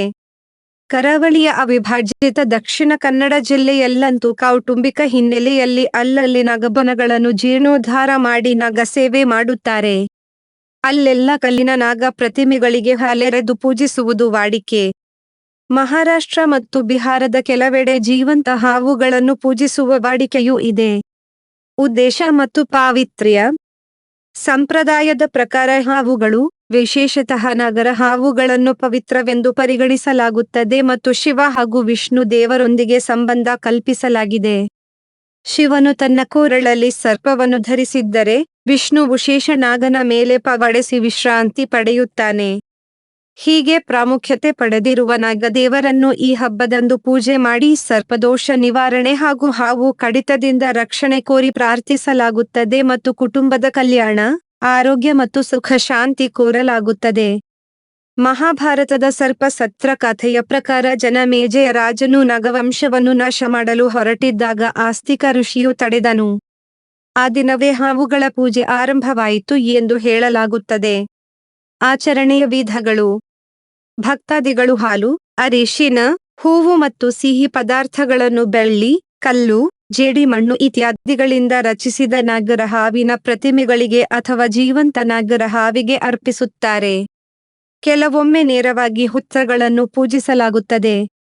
ಮಹಿಳೆಯರು ಸಾಮಾನ್ಯವಾಗಿ ಮನೆಯ ಒಳಗೆ ಅಥವಾ ಬಾಗಿಲಿನ ಮುಂದೆ ನಾಗರ ಹಾವಿನ ಚಿತ್ರಗಳನ್ನು ಒಳಗೊಂಡ ರಂಗೋಲಿ ಹಾಕುತ್ತಾರೆ. ಉಪವಾಸವಿದ್ದು ಹಾಲು, ಹಣ್ಣು, ಖೀರು ಇತ್ಯಾದಿ ಪ್ರಸಾದ ತಯಾರಿಸಿ ಪೂಜೆಗಿಟ್ಟು ಬಳಿಕ ಸ್ವೀಕರಿಸುತ್ತಾರೆ. ಕುಕ್ಕೆ ಸುಬ್ರಹ್ಮಣ್ಯದಂತಹ ಪ್ರಸಿದ್ಧ ದೇವಾಲಯಗಳಿಗೆ ಭಕ್ತರು ಭೇಟಿ ನೀಡಿ ನಾಗರ ಪಂಚಮಿಯ ಪೂಜೆಯನ್ನು ಹರಕೆಯ ರೂಪದಲ್ಲಿ ಸಲ್ಲಿಸುತ್ತಾರೆ. ಪ್ರದೇಶಾನುಸಾರ ಆಚರಣೆ. ಕರ್ನಾಟಕ ನಾಗರ ಪಂಚಮಿ ನಾಡಿಗೆ ದೊಡ್ಡದು ಎಂಬ ಧೋರಣೆಯೊಂದಿಗೆ ನಾಗರ ಪಂಚಮಿಯನ್ನು ಅತ್ಯಂತ ಶ್ರದ್ಧೆಯಿಂದ ಆಚರಿಸುವ ರಾಜ್ಯಗಳಲ್ಲಿ ಕರ್ನಾಟಕವು ಪ್ರಮುಖವಾಗಿದೆ. ಜನರು ಮರಗಳ ಬುಡ ಅಥವಾ ಸನಿಹದಲ್ಲಿ ಪ್ರತಿಷ್ಠಾಪಿಸಿರುವ ನಾಗಶಿಲಾ ಪ್ರತಿಮೆಗಳನ್ನು, ಹುತ್ತಗಳನ್ನು ಅಥವಾ ದೇವಾಲಯಗಳಲ್ಲಿ ನಾಗದೇವರನ್ನು ಪೂಜಿಸುತ್ತಾರೆ. ಮನೆ ಬಾಗಿಲಿನಲ್ಲಿ ಬಿಳಿ ಪುಡಿಯಿಂದ ಅಥವಾ ಸೀಮೆ ಸುಣ್ಣದಿಂದ ನಾಗರ ಚಿತ್ರ ಬಿಡಿಸಿ, ಹಾಲು, ಅಕ್ಕಿ, ಅರಿಶಿನ, ಕುಂಕುಮದಿಂದ ಪೂಜೆ ಮಾಡುತ್ತಾರೆ. ಪ್ರಸಿದ್ಧ ಕುಕ್ಕೆ ಸುಬ್ರಹ್ಮಣ್ಯ ದೇವಸ್ಥಾನದಲ್ಲಿ ಈ ದಿನದಂದು ಸರ್ಪ ಸಂಸ್ಕಾರ, ಆಶ್ಲೇಷ ಬಲಿ ಪೂಜೆ ವಿಶೇಷವಾಗಿ ನೆರವೇರಿಸಲ್ಪಡುತ್ತವೆ. ಈ ದಿನ ಭೂಮಿಯೊಳಗಿರುವ ಹಾವುಗಳ ಗೌರವಾರ್ಥ ಭೂಮಿಯನ್ನು ಅಗೆಯುವುದನ್ನು ಅಥವಾ ಉಳುಮೆ ಮಾಡುವುದನ್ನು ನಿರ್ಬಂಧಿಸಲಾಗಿದೆ. ಮಹಾರಾಷ್ಟ್ರ ಜೀವಂತ ಹಾವುಗಳನ್ನು, ಸರ್ಪಗಳನ್ನು ಪೂಜಿಸುವುದು ಇಲ್ಲಿಯ ವಿಶೇಷತೆಯಾಗಿತ್ತು. ಮಹಾರಾಷ್ಟ್ರದ ಹೃದಯ ಭಾಗದಲ್ಲಿರುವ ಸಾಂಗ್ಲಿ ಜಿಲ್ಲೆಯಲ್ಲಿ ನೆಲೆಗೊಂಡಿರುವ ಶಿರಾಲ ಪಟ್ಟಣವು ಬತ್ತೀಸ್ ಶಿರಾಲ ಎಂದು ಕರೆಯಲ್ಪಡುತ್ತದೆ. ಪ್ರಾಚೀನ ದೇವಾಲಯಗಳು, ಹಚ್ಚ ಹಸಿರಿನ ಭೂದೃಶ್ಯಗಳು ಅಡಕವಾಗಿರುವ ಈ ಸ್ಥಳವು ಪ್ರಸಿದ್ಧ ನಾಗಪಂಚಮಿ ಹಬ್ಬಕ್ಕೆ ಹೆಸರುವಾಸಿಯಾಗಿದೆ. ಮಹಾರಾಷ್ಟ್ರದ ಅತ್ಯಂತ ಪ್ರಸಿದ್ಧ ಹಾಗೂ ರೋಮಾಂಚಕ ಹಬ್ಬಗಳಲ್ಲಿ ಇದೂ ಒಂದಾಗಿದೆ. ಶಿರಾಲಾದ ಜನರು ಸುತ್ತಮುತ್ತಲಿನ ಹಳ್ಳಿಗಳೊಂದಿಗೆ, ವಿಶೇಷವಾಗಿ ನಾಗರ ಹಾವುಗಳನ್ನು ಸೆರೆ ಹಿಡಿದು ಪ್ರಾರ್ಥನೆ ಸಲ್ಲಿಸುವ ಮೂಲಕ ಸರ್ಪ ಪೂಜೆಯನ್ನು ಆಚರಿಸುತ್ತಿದ್ದರು. ಈ ಹಾವುಗಳನ್ನು ದೇವತೆಗಳೆಂದು ಪರಿಗಣಿಸಲಾಗುತ್ತದೆ ಮತ್ತು ದೇವಾಲಯದಲ್ಲಿ ಅವುಗಳ ಉಪಸ್ಥಿತಿಯನ್ನು ದೈವಿಕ ರಕ್ಷಣೆಯ ಸಂಕೇತವೆಂದು ಪರಿಗಣಿಸಲಾಗುತ್ತದೆ. ಈ ಪವಿತ್ರ ಹಾವುಗಳನ್ನು ಪಠಣಗಳು ಮತ್ತು ಸ್ತೋತ್ರದೊಂದಿಗೆ ಬೀದಿಗಳಲ್ಲಿ ಮೆರವಣಿಗೆ ಮಾಡುವ ದೃಶ್ಯವು ನಿಜಕ್ಕೂ ವಿಸ್ಮಯಕಾರಿ ಎನಿಸುತ್ತಿತ್ತು. ಈ ಹಬ್ಬವು ಸಮುದಾಯದ ಪ್ರಕೃತಿಯ ಗೌರವವನ್ನು ಪ್ರತಿಬಿಂಬಿಸುವುದಲ್ಲದೆ, ಮಾನವ ಜೀವನ ಮತ್ತು ನೈಸರ್ಗಿಕ ಪ್ರಪಂಚದ ನಡುವಿನ ಸಂಪರ್ಕವನ್ನು ಬಲಪಡಿಸುತ್ತದೆ. ನೂರಾರು ವರ್ಷಗಳಿಂದ ಇಲ್ಲಿ ಜೀವಂತ ನಾಗರ ಹಾವುಗಳ ಪೂಜೆ ನಡೆಯುತ್ತಿತ್ತು. ಆದರೆ ವನ್ಯಜೀವಿ ಸಂರಕ್ಷಣಾಕಾರರು ಸರೀಸೃಪಗಳಿಗೆ ಹಾನಿಯಾಗುತ್ತದೆ ಎಂಬ ಕಾರಣ ಮುಂದಿಟ್ಟು ಮೊಕದ್ದಮೆ ಸಲ್ಲಿಸಿದ್ದರಿಂದ 2002ರಲ್ಲಿ ಬಾಂಬೆ ಹೈಕೋರ್ಟ್ ಪಟ್ಟಣದಲ್ಲಿ ಜೀವಂತ ನಾಗರ ಹಾವುಗಳ ಪೂಜೆಯನ್ನು ನಿಷೇಧಿಸಿತು. ಆ ಬಳಿಕ ಇಲ್ಲಿ ನಾಗ ಪ್ರತಿಮೆಗಳ ಪೂಜೆ ನಡೆಯುತ್ತಿದ್ದರೂ, ನಾಗಪಂಚಮಿಯಂದು ಜೀವಂತ ಹಾವುಗಳನ್ನು ಪೂಜಿಸುವ ಪದ್ಧತಿಯನ್ನು ಪುನರಾರಂಭಿಸಬೇಕೆಂದು ಮಹಾರಾಷ್ಟ್ರ ಸರಕಾರ ಪ್ರಯತ್ನಿಸುತ್ತಿದೆ. ತಮಿಳುನಾಡಿನ ಭಕ್ತಾದಿಗಳು ಈ ಹಬ್ಬವನ್ನು ನಾಗ ಚತುರ್ಥಿ ಅಥವಾ ಗರುಡ ಪಂಚಮಿ ಎಂದು ಆಚರಿಸುತ್ತಾರೆ. ಮಹಿಳೆಯರು ತಮ್ಮ ಸಹೋದರರ ಆಯುಷ್ಯ ಮತ್ತು ಕುಟುಂಬದ ನೆಮ್ಮದಿಗಾಗಿ ಪೂಜೆ ಮಾಡುತ್ತಾರೆ. ನಾಗ ದೇವರ ವಿಗ್ರಹಗಳನ್ನು ದೇವಾಲಯಗಳಲ್ಲಿ ಅಥವಾ ಪ್ರಾಕೃತಿಕ ಗಿಡಗಳ ತಳದಲ್ಲಿ ಪೂಜಿಸುತ್ತಾರೆ. ಮುರುಗನ್, ಸುಬ್ರಹ್ಮಣ್ಯಂ ದೇವಾಲಯಗಳಲ್ಲಿ ವಿಶೇಷ ಪೂಜಾ ವಿಧಿಗಳನ್ನು ನೆರವೇರಿಸುತ್ತಾರೆ. ಆಂಧ್ರಪ್ರದೇಶ ಮತ್ತು ತೆಲಂಗಾಣ. ಇಲ್ಲಿಯ ಭಕ್ತರು ಅರಳಿಮರ ಅಥವಾ ಬೇವು ಮರದ ಹತ್ತಿರದ ನಾಗ ದೇವರ ತಾಣಗಳಿಗೆ ಹೋಗಿ ಅರಿಶಿನ, ಕುಂಕುಮ, ಹಾಲು ಮುಂತಾದವುಗಳಿಂದ ಪೂಜೆ ಮಾಡುತ್ತಾರೆ. ಮನೆಗಳ ಮುಂದೆ ಅಕ್ಕಿಯಿಂದ ಅಥವಾ ಬಿಳಿ ಕುಂಕುಮದಿಂದ ನಾಗರ ರೇಖೆ ಬಿಡಿಸುವುದು ಸಾಮಾನ್ಯ. ಮಕ್ಕಳು ಮತ್ತು ಮಹಿಳೆಯರ ರಕ್ಷಣೆ, ಸಂತಾನ ಭಾಗ್ಯ ಮತ್ತು ಕುಟುಂಬದ ಸಮೃದ್ಧಿಗೆ ಇವರು ಪೂಜೆ ಮಾಡುತ್ತಾರೆ. ಕೇರಳದಲ್ಲಿ ನಾಗರಾಜ ದೇವಸ್ಥಾನಗಳು ಮತ್ತು ನಾಗ ಮಠಗಳಲ್ಲಿ ಬಹುಮಾನ್ಯವಾಗಿ ಪೂಜಿಸುತ್ತಾರೆ. ಇಲ್ಲಿನ ಮನ್ನಾರಸಲ ದೇವಸ್ಥಾನ ಅತ್ಯಂತ ಪ್ರಸಿದ್ಧ. ಮಹಿಳೆಯರು ಮತ್ತು ಮಕ್ಕಳು ಅರಿಶಿನ, ಹಾಲು, ಹೂವಿನ ಹಾರದಿಂದ ನಾಗಪೂಜೆ ಮಾಡುತ್ತಾರೆ. ಸರ್ಪದೋಷ ನಿವಾರಣೆ, ಸಂತಾನ ಭಾಗ್ಯ ಹಾಗೂ ಕುಟುಂಬದ ಕ್ಷೇಮಕ್ಕಾಗಿ ಪೂಜೆ ಸಲ್ಲಿಸಲಾಗುತ್ತದೆ. ಬಿಹಾರ್ ನಾಗರ ಪಂಚಮಿಯ ಸಂದರ್ಭದಲ್ಲಿ ಇಲ್ಲಿನ ಜನರು ಜೀವಂತ ಹಾವುಗಳನ್ನು ಪೂಜಿಸುವ ಸಂಪ್ರದಾಯವನ್ನು ಅನುಸರಿಸುತ್ತಾರೆ.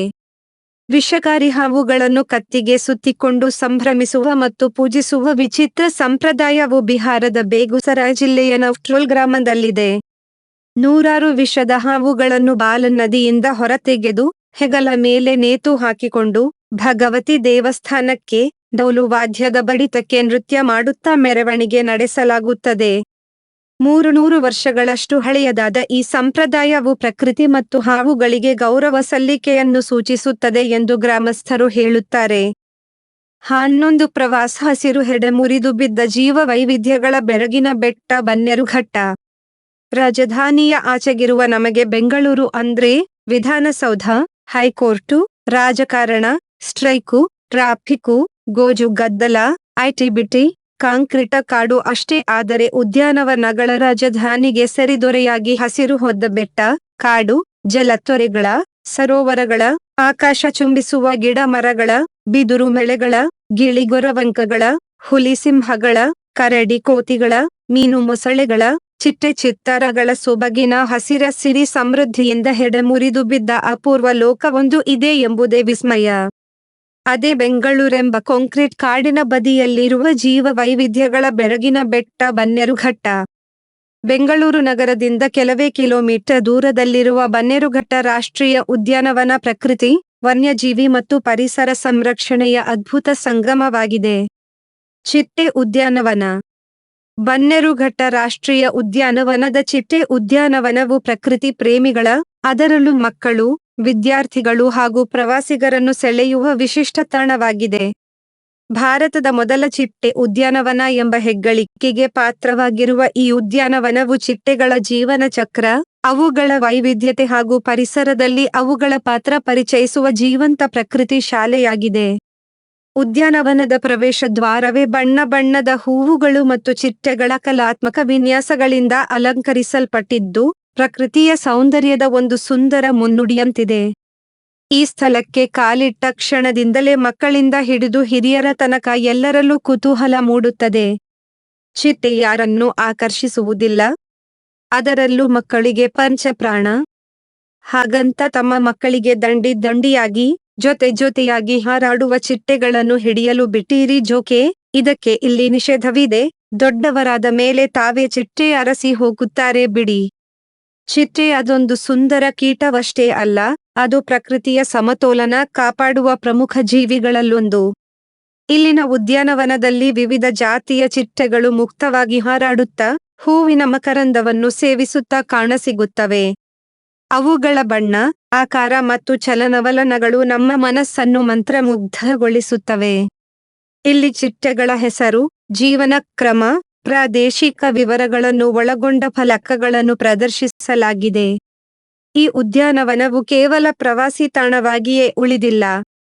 ಚಿಟ್ಟೆಗಳ ಮೊಟ್ಟೆ, ಹುಳು, ಕೋಶ ಹಾಗೂ ಪೂರ್ಣ ಬೆಳೆದ ಚಿಟ್ಟೆಯ ಹಂತಗಳನ್ನು ಪರಿಚಯಿಸುವ ಮೂಲಕ ಜೀವಶಾಸ್ತ್ರದ ಪಾಠವನ್ನು ನಿಸರ್ಗದೊಡನೆ ಕಲಿಯುತ್ತೇವೆ. ಪರಿಸರ ಸಂರಕ್ಷಣೆ, ಜೀವ ವೈವಿಧ್ಯತೆ ಮತ್ತು ಪ್ರಕೃತಿ ಪ್ರೇಮದ ಕುರಿತು ಅರಿವು ಮೂಡಿಸುವಲ್ಲಿ ಈ ಉದ್ಯಾನವನ ಭಾರತದಲ್ಲಿಯೇ ಮಾದರಿಯಾಗಿದೆ.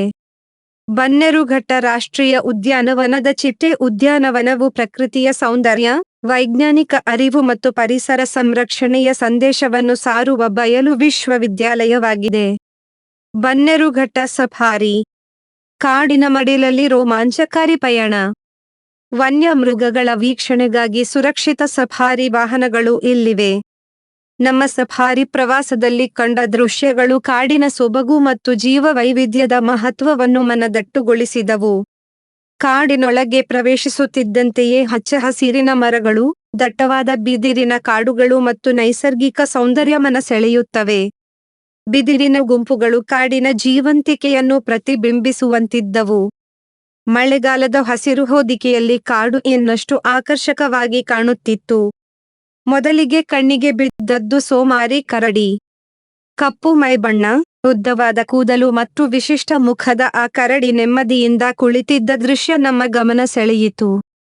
ಮುಂದೆ ಸಾಗಿದಾಗ ಹೆಂಡು ಜಿಂಕೆಗಳು ಕಾಡಿನ ಸೊಬಗನ್ನು ಹೆಚ್ಚಿಸುತ್ತಿದ್ದವು. ಬಿಳಿ ಚುಕ್ಕೆಗಳಿಂದ ಅಲಂಕೃತವಾದ ಅವುಗಳು ಶಾಂತವಾಗಿ ಮೇಯುತ್ತಿದ್ದವು. ಕೆಲವು ವಿಶ್ರಾಂತಿ ಪಡೆಯುತ್ತಿದ್ದರೆ, ಇನ್ನು ಕೆಲವು ಎಚ್ಚರಿಕೆಯಿಂದ ಸುತ್ತಮುತ್ತಲಿನ ಪರಿಸರವನ್ನು ಗಮನಿಸುತ್ತಿದ್ದವು. ನಮ್ಮ ಸಫಾರಿಯ ಪ್ರಮುಖ ಆಕರ್ಷಣೆಯಾದ ಸಿಂಹಗಳ ವಲಯ ನಮ್ಮಲ್ಲಿ ಕುತೂಹಲ ಮೂಡಿಸಿತು. ದಟ್ಟವಾದ ಹುಲ್ಲಿನ ನಡುವೆ ವಿಶ್ರಾಂತಿ ಪಡೆಯುತ್ತಿದ್ದ ಸಿಂಹಿಣಿಯರು ಕಾಡಿನ ರಾಜಮರ್ಯಾದೆಯನ್ನು ಪ್ರದರ್ಶಿಸುತ್ತಿದ್ದವು. ಅವುಗಳ ಗಂಭೀರ ನೋಟ ಮತ್ತು ಆತ್ಮವಿಶ್ವಾಸದ ಹೆಜ್ಜೆಗಳು ಪ್ರಕೃತಿಯ ಶಕ್ತಿಯನ್ನು ನೆನಪಿಸುತ್ತಿದ್ದವು.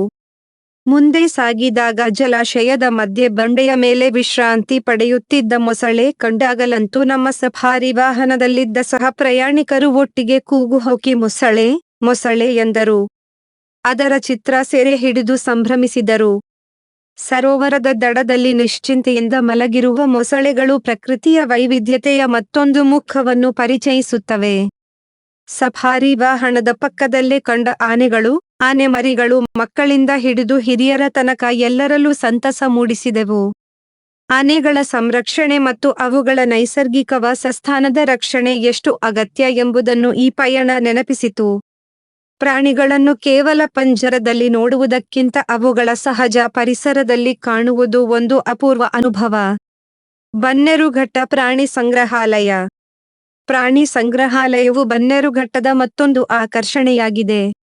ಭಾರತದ ಮತ್ತು ವಿದೇಶಗಳ ವಿವಿಧ ಜಾತಿಯ ಜಿಂಕೆಗಳು, ಜಿರಾಫೆಗಳು, ನೀರಾನೆಗಳು, ನರಿಗಳು, ಕತ್ತೆ ಕಿರುಬಗಳು, ಕರಡಿಗಳು, ಕೋತಿಗಳು, ಗಿಳಿಗಳು, ನವಿಲುಗಳು, ಆಮೆಗಳು, ಹಾವುಗಳು ಹಾಗೂ ಅಪರೂಪದ ಪ್ರಾಣಿಗಳು ಇಲ್ಲಿನ ಪ್ರಮುಖ ಆಕರ್ಷಣೆಗಳಾಗಿವೆ. ಸುಮಾರು 100 ಎಕರೆ ಪ್ರದೇಶದಲ್ಲಿ ಹರಡಿರುವ ಉದ್ಯಾನವನದಲ್ಲಿ ಅಂದಾಜು 2 ಕಿಲೋಮೀಟರ್ ನಡೆದಾಡಿಕೊಂಡು ಹೋಗಿ ಇಲ್ಲಿ ನಿಸರ್ಗದಲ್ಲಿ ಸ್ವಚ್ಛಂದವಾಗಿ ಆಡುತ್ತಿರುವ ವಿವಿಧ ಪ್ರಾಣಿ ಪಕ್ಷಿಗಳನ್ನು ನೋಡಬಹುದು. ದೈಹಿಕ ವಿಕಲತೆಯವರು, ವಯಸ್ಸಾದವರು, ಮಕ್ಕಳೊಂದಿಗೆ ಇರುವ ಪಾಲಕರು ಇದ್ದರೆ ಅವರಿಗೆ ನೆರವಾಗಲು ಉದ್ಯಾನವನದ ಒಳಭಾಗದಲ್ಲಿ ವಿದ್ಯುತ್ ಚಾಲಿತ ವಾಹನಗಳ ಸೌಲಭ್ಯ ಕಲ್ಪಿಸಲಾಗಿದೆ. ಮಾಲಿನ್ಯರಹಿತ, ಪರಿಸರ ಸ್ನೇಹಿ ಈ ವಾಹನಗಳನ್ನು ಮಹಿಳಾ ಚಾಲಕರೇ ನಡೆಸುವುದರಿಂದ ಇಲ್ಲಿ ಅವರ ಕಾಳಜಿ ಪ್ರವಾಸೋದ್ಯಮಕ್ಕೆ ಪೂರಕವಾಗಿದೆ. ಇಲ್ಲಿ ನಾವು ಶ್ವೇತ ನವಿಲಿನ ಅಪರೂಪದ ಸೌಂದರ್ಯ ನೋಡಿದೆವು. ಬಿಳಿ ನವಿಲು ಹಿಮದಂತೆ ತನ್ನ ಶುಭ್ರವಾದ ಗರಿಗಳಿಂದ ನಮ್ಮ ಗಮನ ಸೆಳೆಯಿತು. ಸಾಮಾನ್ಯ ನವಿಲಿಗಿಂತ ಭಿನ್ನವಾದ ಈ ಪಕ್ಷಿ ಪ್ರಕೃತಿಯ ವಿಶಿಷ್ಟ ಸೃಷ್ಟಿಯಾಗಿದ್ದು, ಅದರ ನಡಿಗೆ ಮತ್ತು ಸೌಂದರ್ಯ ನಮಗಂತೂ ಮೋಡಿ ಮಾಡಿತು. ವಿವಿಧ ಬಣ್ಣಗಳ ಲೋಕದ ಗಿಣಿ ಮತ್ತು ನವಿಲುಗಳು ಇಲ್ಲಿವೆ. ಬಣ್ಣ ಬಣ್ಣದ ಗಿಳಿಗಳು ಹಾಗೂ ನೀಲವರ್ಣದ ನವಿಲುಗಳು ಪ್ರಕೃತಿಯ ಕಲಾತ್ಮಕತೆಯನ್ನು ಪ್ರತಿಬಿಂಬಿಸುತ್ತವೆ. ಜಿಂಕೆಗಳ ಸಂಖ್ಯೆ ಇಲ್ಲಿ ಅಪರಿಮಿತ. ತಮ್ಮ ಮುಗ್ಧ ಕಣ್ಣುಗಳು ಮತ್ತು ಸೌಮ್ಯ ಸ್ವಭಾವದಿಂದ ಪ್ರಕೃತಿಯ ಶಾಂತ ಸ್ವರೂಪವನ್ನು ಇವು ಪರಿಚಯಿಸುತ್ತವೆ. ನೀರಿನಲ್ಲಿ ವಿಹರಿಸುವ ನೀರುಕುದುರೆ ಇಲ್ಲಿನ ಮತ್ತೊಂದು ಆಕರ್ಷಣೆ. ನೀರಿನ ಕೊಳ್ಳದಲ್ಲಿ ಆನಂದದಿಂದ ವಿಹರಿಸುತ್ತಿರುವ ನೀರುಕುದುರೆ ಪ್ರವಾಸಿಗರಿಗೆ ವಿಶೇಷ ಆಕರ್ಷಣೆಯಾಗಿದೆ. ವಿಶ್ರಾಂತಿಯಲ್ಲಿರುವ ಬಿಳಿ ಹುಲಿಯನ್ನು ಇಲ್ಲಿ ಕಂಡೆವು. ಹಸಿರು ಹುಲ್ಲಿನ ಮೇಲೆ ವಿಶ್ರಾಂತಿ ಪಡೆಯುತ್ತಿರುವ ಬಿಳಿ ಹುಲಿ ಪ್ರಮುಖ ಆಕರ್ಷಣೆಯಾಗಿದೆ. ಅಪರೂಪದ ಈ ಪ್ರಾಣಿ ತನ್ನ ಗಾಂಭೀರ್ಯ ಮತ್ತು ವೈಶಿಷ್ಟ್ಯದಿಂದ ಎಲ್ಲರ ಗಮನ ಸೆಳೆಯುತ್ತದೆ. ಈ ವನ್ಯಮೃಗಾಲಯದಲ್ಲಿ 100 ಜಾತಿಯ, ವಿವಿಧ ಪ್ರಭೇದಗಳಿಗೆ ಸೇರಿದ ವನ್ಯಜೀವಿಗಳನ್ನು ಕಾಣುತ್ತೇವೆ. ಪ್ರತಿ ಬಗೆಯ ಪ್ರಾಣಿ ಪಕ್ಷಿ, ಸರೀಸೃಪಗಳಿಗೆ ಪ್ರತ್ಯೇಕವಾದ ಆವರಣಗಳನ್ನು ಅವುಗಳ ಆಹಾರ ಕ್ರಮಗಳೊಂದಿಗೆ ನೈಸರ್ಗಿಕವಾಗಿ ನಿರ್ಮಿಸಲಾಗಿದೆ. ಇಲ್ಲಿನ ವಸ್ತು ಸಂಗ್ರಹಾಲಯದಲ್ಲಿ ಕಾಯ್ದಿಟ್ಟು ಅಸ್ಥಿಪಂಜರಗಳ ರಚನೆಗಳಿಂದ ಹಿಡಿದು ಭೂಮಿಯ ಮೇಲಿನ ಜೀವನದ ಇತಿಹಾಸವನ್ನು ಶೋಧಿಸುವ ಪಳೆಯುಳಿಕೆಗಳವರೆಗೆ ಚಿತ್ರ ಮಾಹಿತಿಗಳನ್ನು ಮಾದರಿಗಳೊಂದಿಗೆ ಪ್ರದರ್ಶಿಸಲಾಗಿದೆ. ಬನ್ನೇರುಘಟ್ಟ ಪ್ರಾಣಿ ಸಂಗ್ರಹಾಲಯವು ಪ್ರಕೃತಿಯ ಅದ್ಭುತ ವೈವಿಧ್ಯವನ್ನು ಪರಿಚಯಿಸುವ ಜೀವಂತ ಜ್ಞಾನ ಮಂದಿರವಾಗಿದೆ. ನವಿಲುಗಳ ಸೌಂದರ್ಯ, ಗಿಳಿಗಳ ಬಣ್ಣ ಬಣ್ಣಗಳ ಲೋಕ, ಜಿಂಕೆಗಳ ಮುಗ್ಧತೆ, ನೀರುಕುದುರೆಯ ಜಲಕ್ರೀಡೆ, ಬಿಳಿ ಹುಲಿಯ ಗಾಂಭೀರ್ಯ ಹಾಗೂ ವೀಕ್ಷಣೆಯ ರೋಚಕ ಅನುಭವಗಳು ನಮ್ಮ ಮನಸ್ಸಿನಲ್ಲಿ ಅಳಿಯದ ನೆನಪುಗಳನ್ನು ಮೂಡಿಸುತ್ತವೆ. ವನ್ಯಜೀವಿ ಸಂರಕ್ಷಣೆಯ ಮಹತ್ವವನ್ನು ಸಾರುವ ಈ ತಾಣ ಪ್ರಕೃತಿ ಮತ್ತು ಮನುಷ್ಯನ ನಡುವಿನ ಬಾಂಧವ್ಯವನ್ನು ಮತ್ತಷ್ಟು ಗಟ್ಟಿಗೊಳಿಸುತ್ತದೆ. ಒಟ್ಟಾರೆ ಬನ್ನೇರುಘಟ್ಟದ ಪ್ರತಿಯೊಂದು ಭಾಗವೂ ಜೀವ ವೈವಿಧ್ಯದ ಸೊಬಗನ್ನು ಕಣ್ಣಿಗೆ ಕಟ್ಟುವಂತೆ ಅನಾವರಣಗೊಳಿಸುತ್ತದೆ. 12 ಚಿಣ್ಣರ ಪುಟ. ಅ. ಚಾದಂಗಡಿಯ ಅಜ್ಜ. ಮೇಜರ್ ಒಬ್ಬರು ತನ್ನ 15 ಜನ ಜವಾನರ ತುಕಡಿಯೊಂದಿಗೆ ಹಿಮಾಲಯದಲ್ಲಿ ಕರ್ತವ್ಯದ ಮೇಲೆ ಪರ್ವತ ಏರಿ ಹೋಗುತ್ತಿದ್ದರು. ತುಂಬ ಚಳಿಗಾಳಿ ಬೀಸುತ್ತಿತ್ತು. ಎಲ್ಲಿಯಾದರೂ ಒಂದು ಕಪ್ ಚಹಾ ಸಿಕ್ಕರೆ ಮುಂದುವರಿಯಲು ಸ್ವಲ್ಪ ಹುರುಪು ಬರುತ್ತಿತ್ತು ಎಂದು ಹೇಳಿಕೊಳ್ಳುತ್ತಾ ಹತ್ತುತ್ತಿದ್ದರು. ದಾರಿಯಲ್ಲಿ ಒಂದು ಬಸ್ತಿಯೂ ಅವರಿಗೆ ಕಾಣಲಿಲ್ಲ. ಸುಮಾರು 1 ಮೈಲಿಯಷ್ಟು ಹೋದ ಮೇಲೆ ಅಲ್ಲೊಂದು ಜರ್ಜರಿತ ಚಹಾದ ಅಂಗಡಿಯೊಂದು ಕಂಡಿತು. ಆದರೆ ಅದಕ್ಕೆ ಬೀಗ ಹಾಕಲಾಗಿತ್ತು. ಜೊತೆಗಿನ ಜವಾನರ ಒತ್ತಾಯದ ಮೇರೆಗೆ ಮೇಜರ್ ಬೀಗ ಒಡೆಯಲು ಅನುಮತಿ ಕೊಟ್ಟರು. ಬೀಗ ಮುರಿದು ಎಲ್ಲರೂ ಒಳಗೆ ಹೋದರು. ಒಳಗೆ ಚಹಾ ಮಾಡಲು ಬೇಕಾದ ಎಲ್ಲ ವಸ್ತುಗಳು ಇದ್ದವು. ಜವಾನರು ಚಹಾ ಮಾಡಿದರು. ಅಲ್ಲದೆ ಬಿಸ್ಕತ್ತು ಮೊದಲಾದ ಕುರುಕಲು ತಿಂಡಿಯೂ ಇತ್ತು. ಅದನ್ನು ತಿಂದು ಚಹಾ ಕುಡಿದಾಗ ಹಾಯ್ ಎನಿಸಿತು. ಹುರುಪು ಬಂತು. ಸ್ವಲ್ಪ ಹೊತ್ತು ವಿಶ್ರಾಂತಿ ಮಾಡಿದರು. ಮೇಜರ್ ಹೊರಡುವಾಗ ಪರ್ಸಿನಿಂದ 1,000 ರೂಪಾಯಿ ತೆಗೆದು ನೋಟುಗಳನ್ನು ಸಕ್ಕರೆ ಡಬ್ಬದ ಕೆಳಗೆ ಇರಿಸಿದರು. ಬಳಿಕ ಬಾಗಿಲು ಏಳದು ಚೆನ್ನಾಗಿ ಮುಚ್ಚಿ ಅವರು ಪರ್ವತ ಏರುತ್ತಾ ಮುಂದೆ ಹೋದರು. 3 ತಿಂಗಳ ನಂತರ ಮೇಜರ್ ನೇತೃತ್ವದಲ್ಲಿ 15 ಜವಾನರು ಸುರಕ್ಷಿತವಾಗಿ ಅದೇ ದಾರಿಯಲ್ಲಿ ವಾಪಸ್ ಬರುವಾಗ ಆ ಚಹಾದ ಅಂಗಡಿ ತೆರೆದುಕೊಂಡಿರುವುದು ಕಾಣಿಸಿತು. ಚಹಾ ಕುಡಿದು ಸ್ವಲ್ಪ ಹೊತ್ತು ಆರಾಮ ಮಾಡಿ ಹೋಗೋಣ ಎಂದು ಎಲ್ಲರೂ ಅಂಗಡಿ ಒಳ ಹೊಕ್ಕರು. ಚಾದಂಗಡಿ ಮಾಲೀಕ ವೃದ್ಧ ಒಮ್ಮೆಲೆ ಇಷ್ಟೆಲ್ಲ ಗಿರಾಕಿಗಳನ್ನು ಕಂಡು ಅವನಿಗೆ ಬಹಳ ಸಂತೋಷವಾಯಿತು. ದೇವರ ಫೋಟೋಕ್ಕೆ 10 ಬಾರಿ ಕೈ ಮುಗಿದ. ಅವನು ಚಹಾ ಮಾಡುತ್ತಿರುವಾಗ ಒಬ್ಬ ಸೈನಿಕ ಕೇಳಿದ, ಅಜ್ಜ, ನೀನು ದೇವರನ್ನು ಇಷ್ಟೆಲ್ಲ ನಂಬುತ್ತೀ? ಆದರೆ ದೇವರು ಇದ್ದದ್ದೇ ಹೌದಾದರೆ ನಿಮ್ಮನ್ನು ಇಷ್ಟು ಕೆಟ್ಟ ಪರಿಸ್ಥಿತಿಯಲ್ಲಿ ಯಾಕೆ ಇಟ್ಟಿದ್ದಾನೆ? ಖಂಡಿತ ದೇವರು ಇದ್ದಾನೆ. ನಾನು ಸ್ವತಃ ನೋಡಿದ್ದೇನೆ ಎಂದು ವೃದ್ಧ ಹೇಳತೊಡಗಿದಾಗ ಎಲ್ಲರೂ ಅಚ್ಚರಿಯಿಂದ ಅವನನ್ನೇ ನೋಡತೊಡಗಿದರು. ಚಾದಂಗಡಿವಾಲ ಮುಂದುವರೆಸಿದ, ಒಂದು ದಿನ ನನ್ನ ಒಬ್ಬನೇ ಮಗನಿಗೆ ಆತಂಕವಾದಿಗಳು ಸಿಕ್ಕಾಪಟ್ಟೆ ಹೊಡೆದು ಕಳಿಸಿದ್ದರು. ನಾನು ಚಾದುಖಾನು ಬಂದ್ ಮಾಡಿಕೊಂಡು ಅವನನ್ನು ಆಸ್ಪತ್ರೆಗೆ ಒಯ್ದೆ. ಆತಂಕವಾದಿಗಳ ಭಯದಿಂದ ನನಗೆ ಯಾರೂ ಕೈಗಡ ಸಾಲವನ್ನು ಕೊಡಲಿಲ್ಲ. ನಾನು ದೇವರನ್ನೇ ಮೊರೆ ಹೊಕ್ಕು ಪ್ರಾರ್ಥಿಸಿಕೊಂಡೆ. ನೋಡಿ, ಅದೇ ರಾತ್ರಿ ದೇವರು ನನ್ನ ಮೊರೆ ಕೇಳಿದ. ಬೆಳಿಗ್ಗೆ ನಾನು ಚಾದುಖಾನು ತೆರೆಯಲು ಬಂದಾಗ ಬೀಗ ಒಡೆದಿತ್ತು. ಅಯ್ಯೋ ದೇವರೇ, ದುಖಾನು ಒಡೆದು ಎಲ್ಲ ದೋಚಿಕೊಂಡು ಹೋದರೆ ಎಂಬ ದುಃಖದಲ್ಲೇ ಒಳಗೆ ನೋಡಿದಾಗ ಸಕ್ಕರೆ ಡಬ್ಬಿಯ ಅಡಿಯಲ್ಲಿ 100 ರೂಪಾಯಿಯ 10 ನೋಟುಗಳು ಇದ್ದವು. ದೇವರೇ 1,000 ರೂಪಾಯಿಗಳನ್ನು ಇಟ್ಟು ಹೋಗಿದ್ದ. ಆ ಪತ್ತಿನ ಆ ಸಮಯದಲ್ಲಿ 1,000 ರೂಪಾಯಿ ಅದೆಷ್ಟು ಮಹತ್ವದ್ದಾಗಿತ್ತು ಎಂದು ಹೇಳಲಾರೆ. ದೇವರೇ ನನ್ನ ಮಗನನ್ನು ಕಾಪಾಡಿದ ಎಂದು ಮೇಲೆ ನೋಡಿ ಕೈ ಮುಗಿಯುತ್ತಾ ಕಣ್ಣೀರು ಮಿಡಿದ. ಸೈನಿಕರ ಕಂಗಳು ತೇವವಾಗಿದ್ದವು.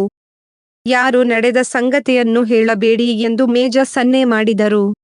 ಬಳಿಕ ಮೇಜ ಮೇಲೆದ್ದು ಚಹಾ ತಿಂಡಿಯ ಬಿಲ್ ಸಂದಾಯ ಮಾಡಿ ವೃದ್ಧ ಚಾಯ್ವಾಲನನ್ನು ಅಪ್ಪಿಕೊಂಡು, ಹೌದು, ದೇವರಿದ್ದಾನೆ. ಅವನು ಸಂಕಷ್ಟದಲ್ಲಿ ನಮ್ಮನ್ನು ಕಾಪಾಡುತ್ತಾನೆ. ಅಜ್ಜ, ಈ ದಾರಿಯಲ್ಲಿ ನೀನು ನೀರಡಿಕೆಯಾದವರಿಗೆ ನೀರು ಕೊಡುತ್ತೀಯಲ್ಲ, ಅದೇ ನಿನ್ನನ್ನು ಕಾಪಾಡುತ್ತದೆ ಎಂದರು. ಇತರ ಜವಾನರು ಮೊದಲ ಬಾರಿಗೆ ತಮ್ಮ ಮೇಜರ್ ಕಂಗಳಲ್ಲಿ ನೀರು ಕಂಡರು.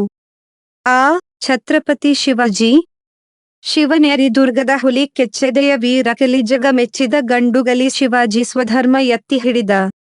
ಸೌಹಾರ್ದತೆ ಭಿತ್ತಿ ಬೆಳೆದ ಗೆಲುವಿನತ್ತ ನುಗ್ಗಿ ನಡೆದ ಶಿವಾಜಿ ನಂಬಿದವರ ಪ್ರಾಣ ಕಾಯ್ದ ಗಂಧದಂತೆ ಜೀವ ತೇದ. ಗೋ ರಕ್ಷಕ ಸ್ತ್ರೀ ರಕ್ಷಕ ಶಿವಾಜಿ ತಾಯಿಗೆ ನೀತಕ್ಕ ಮಗನು ಗುರುವಾರ ಮೆಚ್ಚಿದ ಶಿಷ್ಯನಿವನು ಜೈ ಭವಾನಿ ಪರಮ ಭಕ್ತ ಶಿವಾಜಿ. ಗೆರಿಲ್ಲಾ ಯುದ್ಧ ತಂತ್ರ ಚಾಣಕ್ಯನ ರಣತಂತ್ರ ಚತುರ ಬುದ್ಧಿ ಕಾರ್ಯಸಿದ್ಧಿ ಶಿವಾಜಿ ತೋರಣಗಡ ರಾಯಗಡ ಸಿಂಹಗಡ ಕೋಟೆ ಗೆದ್ದು ಜಯ ಭೇರಿ ಮೊಳಗಿಸಿದ ಶಿವಾಜಿ ಕಾಡು ಮೇಡು ಬೆಟ್ಟ ಸುತ್ತಿ ಬಲಶಾಲಿ ಸೈನ್ಯ ಕೊಟ್ಟಿ. ವೈರಿಗಳಿಗೆ ಸಿಂಹ ಸ್ವಪ್ನ ಶಿವಾಜಿ ಪರತಂತ್ರ ಧಿಕ್ಕರಿಸಿ ಸಾಮ್ರಾಜ್ಯ ವಿಸ್ತರಿಸಿದ ಸಾರ್ವಭೌಮ ಛತ್ರಪತಿ ಶಿವಾಜಿ. ರಚನೆ ಬಾಪು ಗ ಖಾಡೆ ಮುಧೋಳ, ಬಾಗಲಕೋಟೆ. 13 ಅಡುಗೆ ಮನೆ ರುಚಿ ರುಚಿ ಖಾರದ ಗೊಜ್ಜು.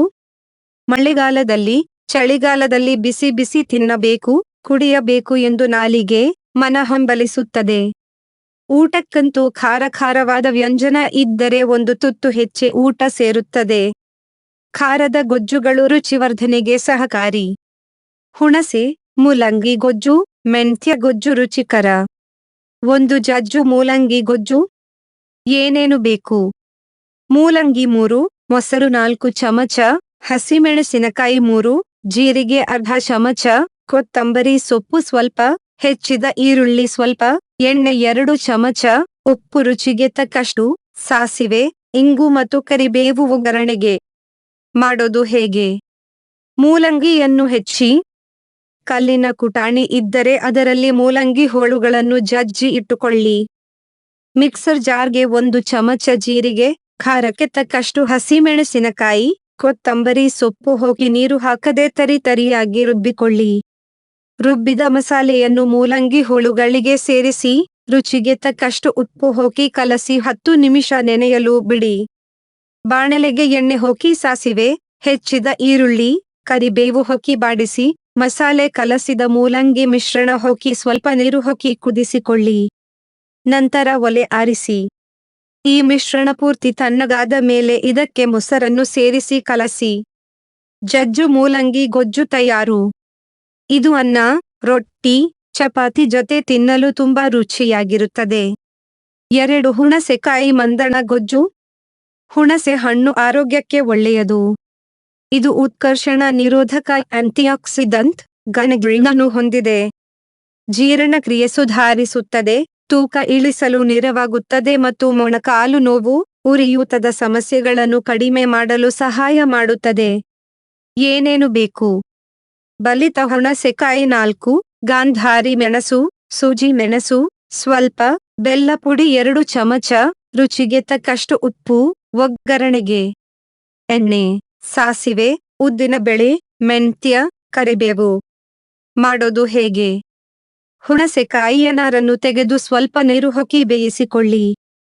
ತಣ್ಣಗಾದ ಮೇಲೆ ಕಿವುಚಿ ಬೀಜ, ಮೇಲಿನ ಸಿಪ್ಪೆ ತೆಗೆಯಿರಿ. ನಂತರ ಬಾಣಲೆಗೆ ಎಣ್ಣೆ ಹಾಕಿ ಸಾಸಿವೆ, ಉದ್ದಿನ ಬೇಳೆ, ಮೆಂತ್ಯ, ಕರಿಬೇವು ಹಾಕಿ, ಗಾಂಧಾರಿ ಮೆಣಸು ಹಾಕಿ ಬಾಡಿಸಿ. ಇದಕ್ಕೆ ಹುಣಸೆಕಾಯಿ ರೂಪಯೇ ಸೇರಿಸಿ, ರುಚಿಗೆ ತಕ್ಕಷ್ಟು ಉಪ್ಪು ಮತ್ತು ಬೆಲ್ಲ ಹಾಕಿ ಕುದಿಸಿ. ಉಪ್ಪು, ಹುಳಿ, ಖಾರ, ಸಿಹಿ ಹದವಾಗಿ ಹಾಕಿದರೆ ತುಂಬಾ ರುಚಿಯಾಗಿರುತ್ತದೆ. 3 ಮೆಂತ್ಯಕಾಳು ಚಟ್ನಿ. ಮೆಂತ್ಯಕಾಳು ಮಧುಮೇಹ ನಿಯಂತ್ರಣ, ಜೀರ್ಣಕ್ರಿಯೆ ಸುಧಾರಣೆ, ತೂಕ ಇಳಿಕೆ, ಚರ್ಮದ ಆರೋಗ್ಯ, ಕೂದಲು ಬೆಳವಣಿಗೆ ಮತ್ತು ಹಾಲುಣಿಸುವ ತಾಯಂದಿರ ಹಾಲು ಹೆಚ್ಚಿಸಲು ಸಹಾಯ ಮಾಡುತ್ತದೆ. ಇದರಲ್ಲಿ ವಿಟಮಿನ್ ಸಿ ಮತ್ತು ಉತ್ಕರ್ಷಣ ನಿರೋಧಕಗಳಿದ್ದು, ದೇಹದ ಉಷ್ಣತೆಯನ್ನು ನಿಯಂತ್ರಿಸುತ್ತದೆ. ಏನೇನು ಬೇಕು? ಮೆಂತ್ಯಕಾಳು 2 ಚಮಚ, ಹುಣಸೆಹಣ್ಣಿನ ರೂಪಯೇ ಸ್ವಲ್ಪ, ಒಣಮೆಣಸಿನಕಾಯಿ 8, ಕೊತ್ತಂಬರಿ ಸೊಪ್ಪು ಸ್ವಲ್ಪ, ಈರುಳ್ಳಿ 1, ಬೆಳ್ಳುಳ್ಳಿ ಸ್ವಲ್ಪ, ಎಣ್ಣೆ 2 ಚಮಚ, ಬೆಲ್ಲದ ಪುಡಿ 2 ಚಮಚ, ರುಚಿಗೆ ತಕ್ಕಷ್ಟು ಉಪ್ಪು. ಮಾಡೋದು ಹೇಗೆ? ಮೆಂತ್ಯಕಾಳನ್ನು 4 ಗಂಟೆ ಕಾಲ ನೆನೆಸಿ ಇಡಬೇಕು. ನಂತರ ಬಾಣಲೆಗೆ ಎಣ್ಣೆ ಹಾಕಿ ಇದಕ್ಕೆ ಹೆಚ್ಚಿದ ಈರುಳ್ಳಿ, ಬೆಳ್ಳುಳ್ಳಿ, ಕೊತ್ತಂಬರಿ ಸೊಪ್ಪು, ನೆನೆಸಿದ ಮೆಂತ್ಯಕಾಳು, ಹುಣಸೆ ರಸ, ಬೆಲ್ಲ, ಒಣಮೆಣಸಿನಕಾಯಿ ಹಾಕಿ ಚೆನ್ನಾಗಿ ಹುರಿಯಬೇಕು. ಇದಕ್ಕೆ ರುಚಿಗೆ ತಕ್ಕಷ್ಟು ಉಪ್ಪು ಹಾಕಿ, ನೀರು ಸೇರಿಸದೆ ರುಬ್ಬಿಕೊಳ್ಳಿ. ನೀರು ಸೇರಿಸದೇ ಇರುವುದರಿಂದ 15 ದಿನ ಇಟ್ಟರೂ ಇದು ಕೆಡುವುದಿಲ್ಲ. ಇದಕ್ಕೆ ಉಪ್ಪು, ಹುಳಿ, ಖಾರ, ಸಿಹಿ ಹದವಾಗಿ ಹಾಕಿದರೆ ತುಂಬಾ ರುಚಿಯಾಗಿರುತ್ತದೆ. ಇದನ್ನು ಜೋಳದ ರೊಟ್ಟಿ, ರಾಗಿ ರೊಟ್ಟಿ ಹಾಗೂ ಅನ್ನದ ಜೊತೆ ಬಡಿಸಬಹುದು. 4 ಮಜ್ಜಿಗೆ ಆಮ್ರ. ಏನೇನು ಬೇಕು? ಮಜ್ಜಿಗೆ 1 ಕಪ್, ಹಸಿಮೆಣಸಿನಕಾಯಿ 3, ಜೀರಿಗೆ ಅರ್ಧ ಚಮಚ, ಕೊತ್ತಂಬರಿ ಸೊಪ್ಪು ಸ್ವಲ್ಪ, ಈರುಳ್ಳಿ 1, ಹುರಿಗಡಲೆ 2 ಚಮಚ, ರುಚಿಗೆ ತಕ್ಕಷ್ಟು ಉಪ್ಪು, ಒಗ್ಗರಣೆಗೆ ಎಣ್ಣೆ, ಸಾಸಿವೆ, ಜೀರಿಗೆ, ಒಣಮೆಣಸು, ಇಂಗು. ಮಾಡೋದು ಹೇಗೆ? ಹುರಿಗಡಲೆಯನ್ನು ನುಣ್ಣಗೆ ಪುಡಿ ಮಾಡಿಕೊಳ್ಳಿ. ಬಾಣಲೆಗೆ ಅರ್ಧ ಚಮಚ ಎಣ್ಣೆ ಹಾಕಿ, ಹಸಿಮೆಣಸಿನಕಾಯಿ ಹುರಿದುಕೊಳ್ಳಿ. ಇದಕ್ಕೆ ಜೀರಿಗೆ, ಕೊತ್ತಂಬರಿ ಸೊಪ್ಪು ಸೇರಿಸಿ ನೀರು ಹಾಕದೆ ತರಿತರಿಯಾಗಿ ರುಬ್ಬಿಕೊಳ್ಳಿ. ರುಬ್ಬಿದ ಮಿಶ್ರಣವನ್ನು ಮಜ್ಜಿಗೆಗೆ ಸೇರಿಸಿ ಪುಡಿ ಮಾಡಿದ ಹುರಿಗಡಲೆ ಹಾಕಿ. ರುಚಿಗೆ ತಕ್ಕಷ್ಟು ಉಪ್ಪು, ಸಣ್ಣಗೆ ಹೆಚ್ಚಿದ ಈರುಳ್ಳಿ ಸೇರಿಸಿ. ಇದಕ್ಕೆ ಸಾಸಿವೆ, ಒಣಮೆಣಸಿನಕಾಯಿ, ಇಂಗಿನ ಒಗ್ಗರಣೆ ಕೊಡಿ. 5 ಗೊಡ್ಡು ಖಾರ ರುಚಿಕರ. ಏನೇನು ಬೇಕು? ಒಣಮೆಣಸಿನಕಾಯಿ 3, ಬೆಳ್ಳುಳ್ಳಿ, ಈರುಳ್ಳಿ, ಹುಣಸೆ ರಸ ಸ್ವಲ್ಪ, ಕೊತ್ತಂಬರಿ ಸೊಪ್ಪು ಸ್ವಲ್ಪ, ರುಚಿಗೆ ತಕ್ಕಷ್ಟು ಉಪ್ಪು. ಮಾಡೋದು ಹೇಗೆ? ಬಾಣಲೆಗೆ ಎಣ್ಣೆ ಹಾಕಿ ಒಣ ಮೆಣಸಿನಕಾಯಿಯನ್ನು ಹುರಿದು, ಅದೇ ಬಾಣಲೆಗೆ ಬೆಳ್ಳುಳ್ಳಿ ಮತ್ತು ಹೆಚ್ಚಿದ ಈರುಳ್ಳಿ ಹಾಕಿ ಪರಿಮಳ ಬರುವವರೆಗೆ ಹುರಿದುಕೊಳ್ಳಿ. ಇದನ್ನು ತರಿತರಿಯಾಗಿ ಪುಡಿ ಮಾಡಿಕೊಳ್ಳಬೇಕು. ಕಲ್ಲಿನ ಕುಟಾಣಿ ಇದ್ದರೆ ಅದರಲ್ಲಿ ಕುಟ್ಟಿಕೊಳ್ಳಿ. ಈ ಮಿಶ್ರಣಕ್ಕೆ ಹುಣಸೆಹಣ್ಣಿನ ರೂಪಯೇ, ರುಚಿಗೆ ತಕ್ಕಷ್ಟು ಉಪ್ಪು, ಹೆಚ್ಚಿದ ಕೊತ್ತಂಬರಿ ಸೊಪ್ಪು ಹಾಕಿ ಕಲಸಿ. ಇದನ್ನು ಬಿಸಿ ಬಿಸಿ ಅನ್ನಕ್ಕೆ ಕಲಸಿ ತಿಂದರೆ ಬಹಳ ರುಚಿಕರವಾಗಿರುತ್ತದೆ. 14 ಮಿತ್ರ ಜ್ಯೋತಿ ವಾರ್ತೆ. ಮಿತ್ರ ಜ್ಯೋತಿ ಸಂಸ್ಥೆಯಲ್ಲಿ 65ನೇ ತಂಡದ ಡಿಜಿಟಲ್ ಸಾಕ್ಷರತಾ ತರಬೇತಿ ಕಾರ್ಯಕ್ರಮವು ಪ್ರಾರಂಭವಾಗಿದ್ದು, ಈ ತಂಡದ ವಿದ್ಯಾರ್ಥಿಗಳೆಲ್ಲರನ್ನು ಸ್ವಾಗತಿಸಲು ನಮಗೆ ಅತ್ಯಂತ ಸಂತೋಷವಾಗುತ್ತದೆ. ಮುಂದಿನ 6 ತಿಂಗಳ ಕಾಲ ಇವರೆಲ್ಲರೂ ಡಿಜಿಟಲ್ ಕೌಶಲ್ಯಗಳನ್ನು, ಜೀವನ ಕೌಶಲ್ಯಗಳನ್ನು ಕಲಿತು, ಸಹಕಾರ ತಂತ್ರಜ್ಞಾನ ಮತ್ತು ಸಂಪೂರ್ಣ ತರಬೇತಿಯ ಮೂಲಕ ವೃತ್ತಿ ಜೀವನಕ್ಕೆ ತಯಾರಾಗುತ್ತಾರೆ. ನಮ್ಮ ಈ ಸಮಗ್ರ ತರಬೇತಿ ಕಾರ್ಯಕ್ರಮವು ವಿದ್ಯಾರ್ಥಿಗಳನ್ನು ಸ್ವತಂತ್ರವಾಗಿ ಜೀವನ ನಡೆಸಲು ಹಾಗೂ ಉದ್ಯೋಗ ಹೊಂದಲು ಬೇಕಾದ ಆತ್ಮವಿಶ್ವಾಸವನ್ನು ಹೊಂದಿ ಯಶಸ್ಸನ್ನು ಪಡೆಯುವಂತೆ ತಯಾರು ಮಾಡುತ್ತದೆ. ಇವರೆಲ್ಲರಿಗೂ ಮಿತ್ರ ಜ್ಯೋತಿ ಕುಟುಂಬವು ಶುಭವನ್ನು ಹಾರೈಸುತ್ತದೆ. ಸೆಂಟ್ ಜಾನ್ಸ್ ವೈದ್ಯಕೀಯ ಕಾಲೇಜಿನ 3ನೇ ವರ್ಷದ 148 ವೈದ್ಯಕೀಯ ವಿದ್ಯಾರ್ಥಿಗಳು ಮಿತ್ರ ಜ್ಯೋತಿ ಸಂಸ್ಥೆಗೆ 14 ಜುಲೈರಿಂದ 17 ಜುಲೈ 2026 ಭೇಟಿ ನೀಡಿ, ತರಗತಿಯ ಹೊರಗೆ ಅಂಗವಿಕಲ ಒಳಗೊಳ್ಳುವಿಕೆಯ ಅನುಭವವನ್ನು ಪಡೆದರು. ಮಿತ್ರ ಜ್ಯೋತಿಯ ಕಾರ್ಯಚಟುವಟಿಕೆಗಳು ಹಾಗೂ ಸಂಸ್ಥೆಯ ಉದ್ದೇಶವನ್ನು ಇವರೆಲ್ಲರಿಗೂ ಪರಿಚಯಿಸಲಾಯಿತು. ಬಳಿಕ ಇವರು ವಿದ್ಯಾರ್ಥಿಗಳೊಂದಿಗೆ ಸಂಭಾಷಿಸಿ, ಹೇಗೆ ವಿಶೇಷ ಚೇತನರನ್ನು ಗೌರವ ಹಾಗೂ ಒಳಗೊಳ್ಳುವಿಕೆಯ ಮೂಲಕ ಸಬಲೀಕರಣಗೊಳಿಸಬಹುದು ಎಂಬುದರ ಅರಿವನ್ನು ಪಡೆದುಕೊಂಡರು.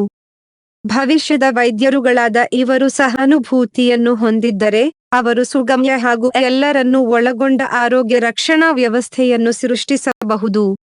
ಏಕೆಂದರೆ, ಅತ್ಯುತ್ತಮ ಆರೋಗ್ಯ ರಕ್ಷಣೆಯು ಅರ್ಥಮಾಡಿಕೊಳ್ಳುವುದರ ಮೂಲಕ ಪ್ರಾರಂಭವಾಗುತ್ತದೆ. ಈ ಕಲಿಕಾ ಸಾಮಗ್ರಿಯನ್ನು ಭಾರತ ಸರ್ಕಾರದ ದಿವ್ಯಾಂಗರ ಸಬಲೀಕರಣ ಇಲಾಖೆಯ DEPWD ದಿವ್ಯಾಂಗ ವ್ಯಕ್ತಿಗಳ ಹಕ್ಕುಗಳ ಕಾಯ್ದೆಯ ಅನುಷ್ಠಾನ ಯೋಜನೆಯ SIPDA ಸುಲಭತೆಯ ಕಲಿಕಾ ಸಾಮಗ್ರಿಗಳ ಅಭಿವೃದ್ಧಿಗಾಗಿ ಆರ್ಥಿಕ ಬೆಂಬಲ ನೀಡುವ ಯೋಜನೆ ಅಡಿಯಲ್ಲಿ ಉಚಿತವಾಗಿ ವಿತರಿಸಲಾಗುತ್ತಿದೆ.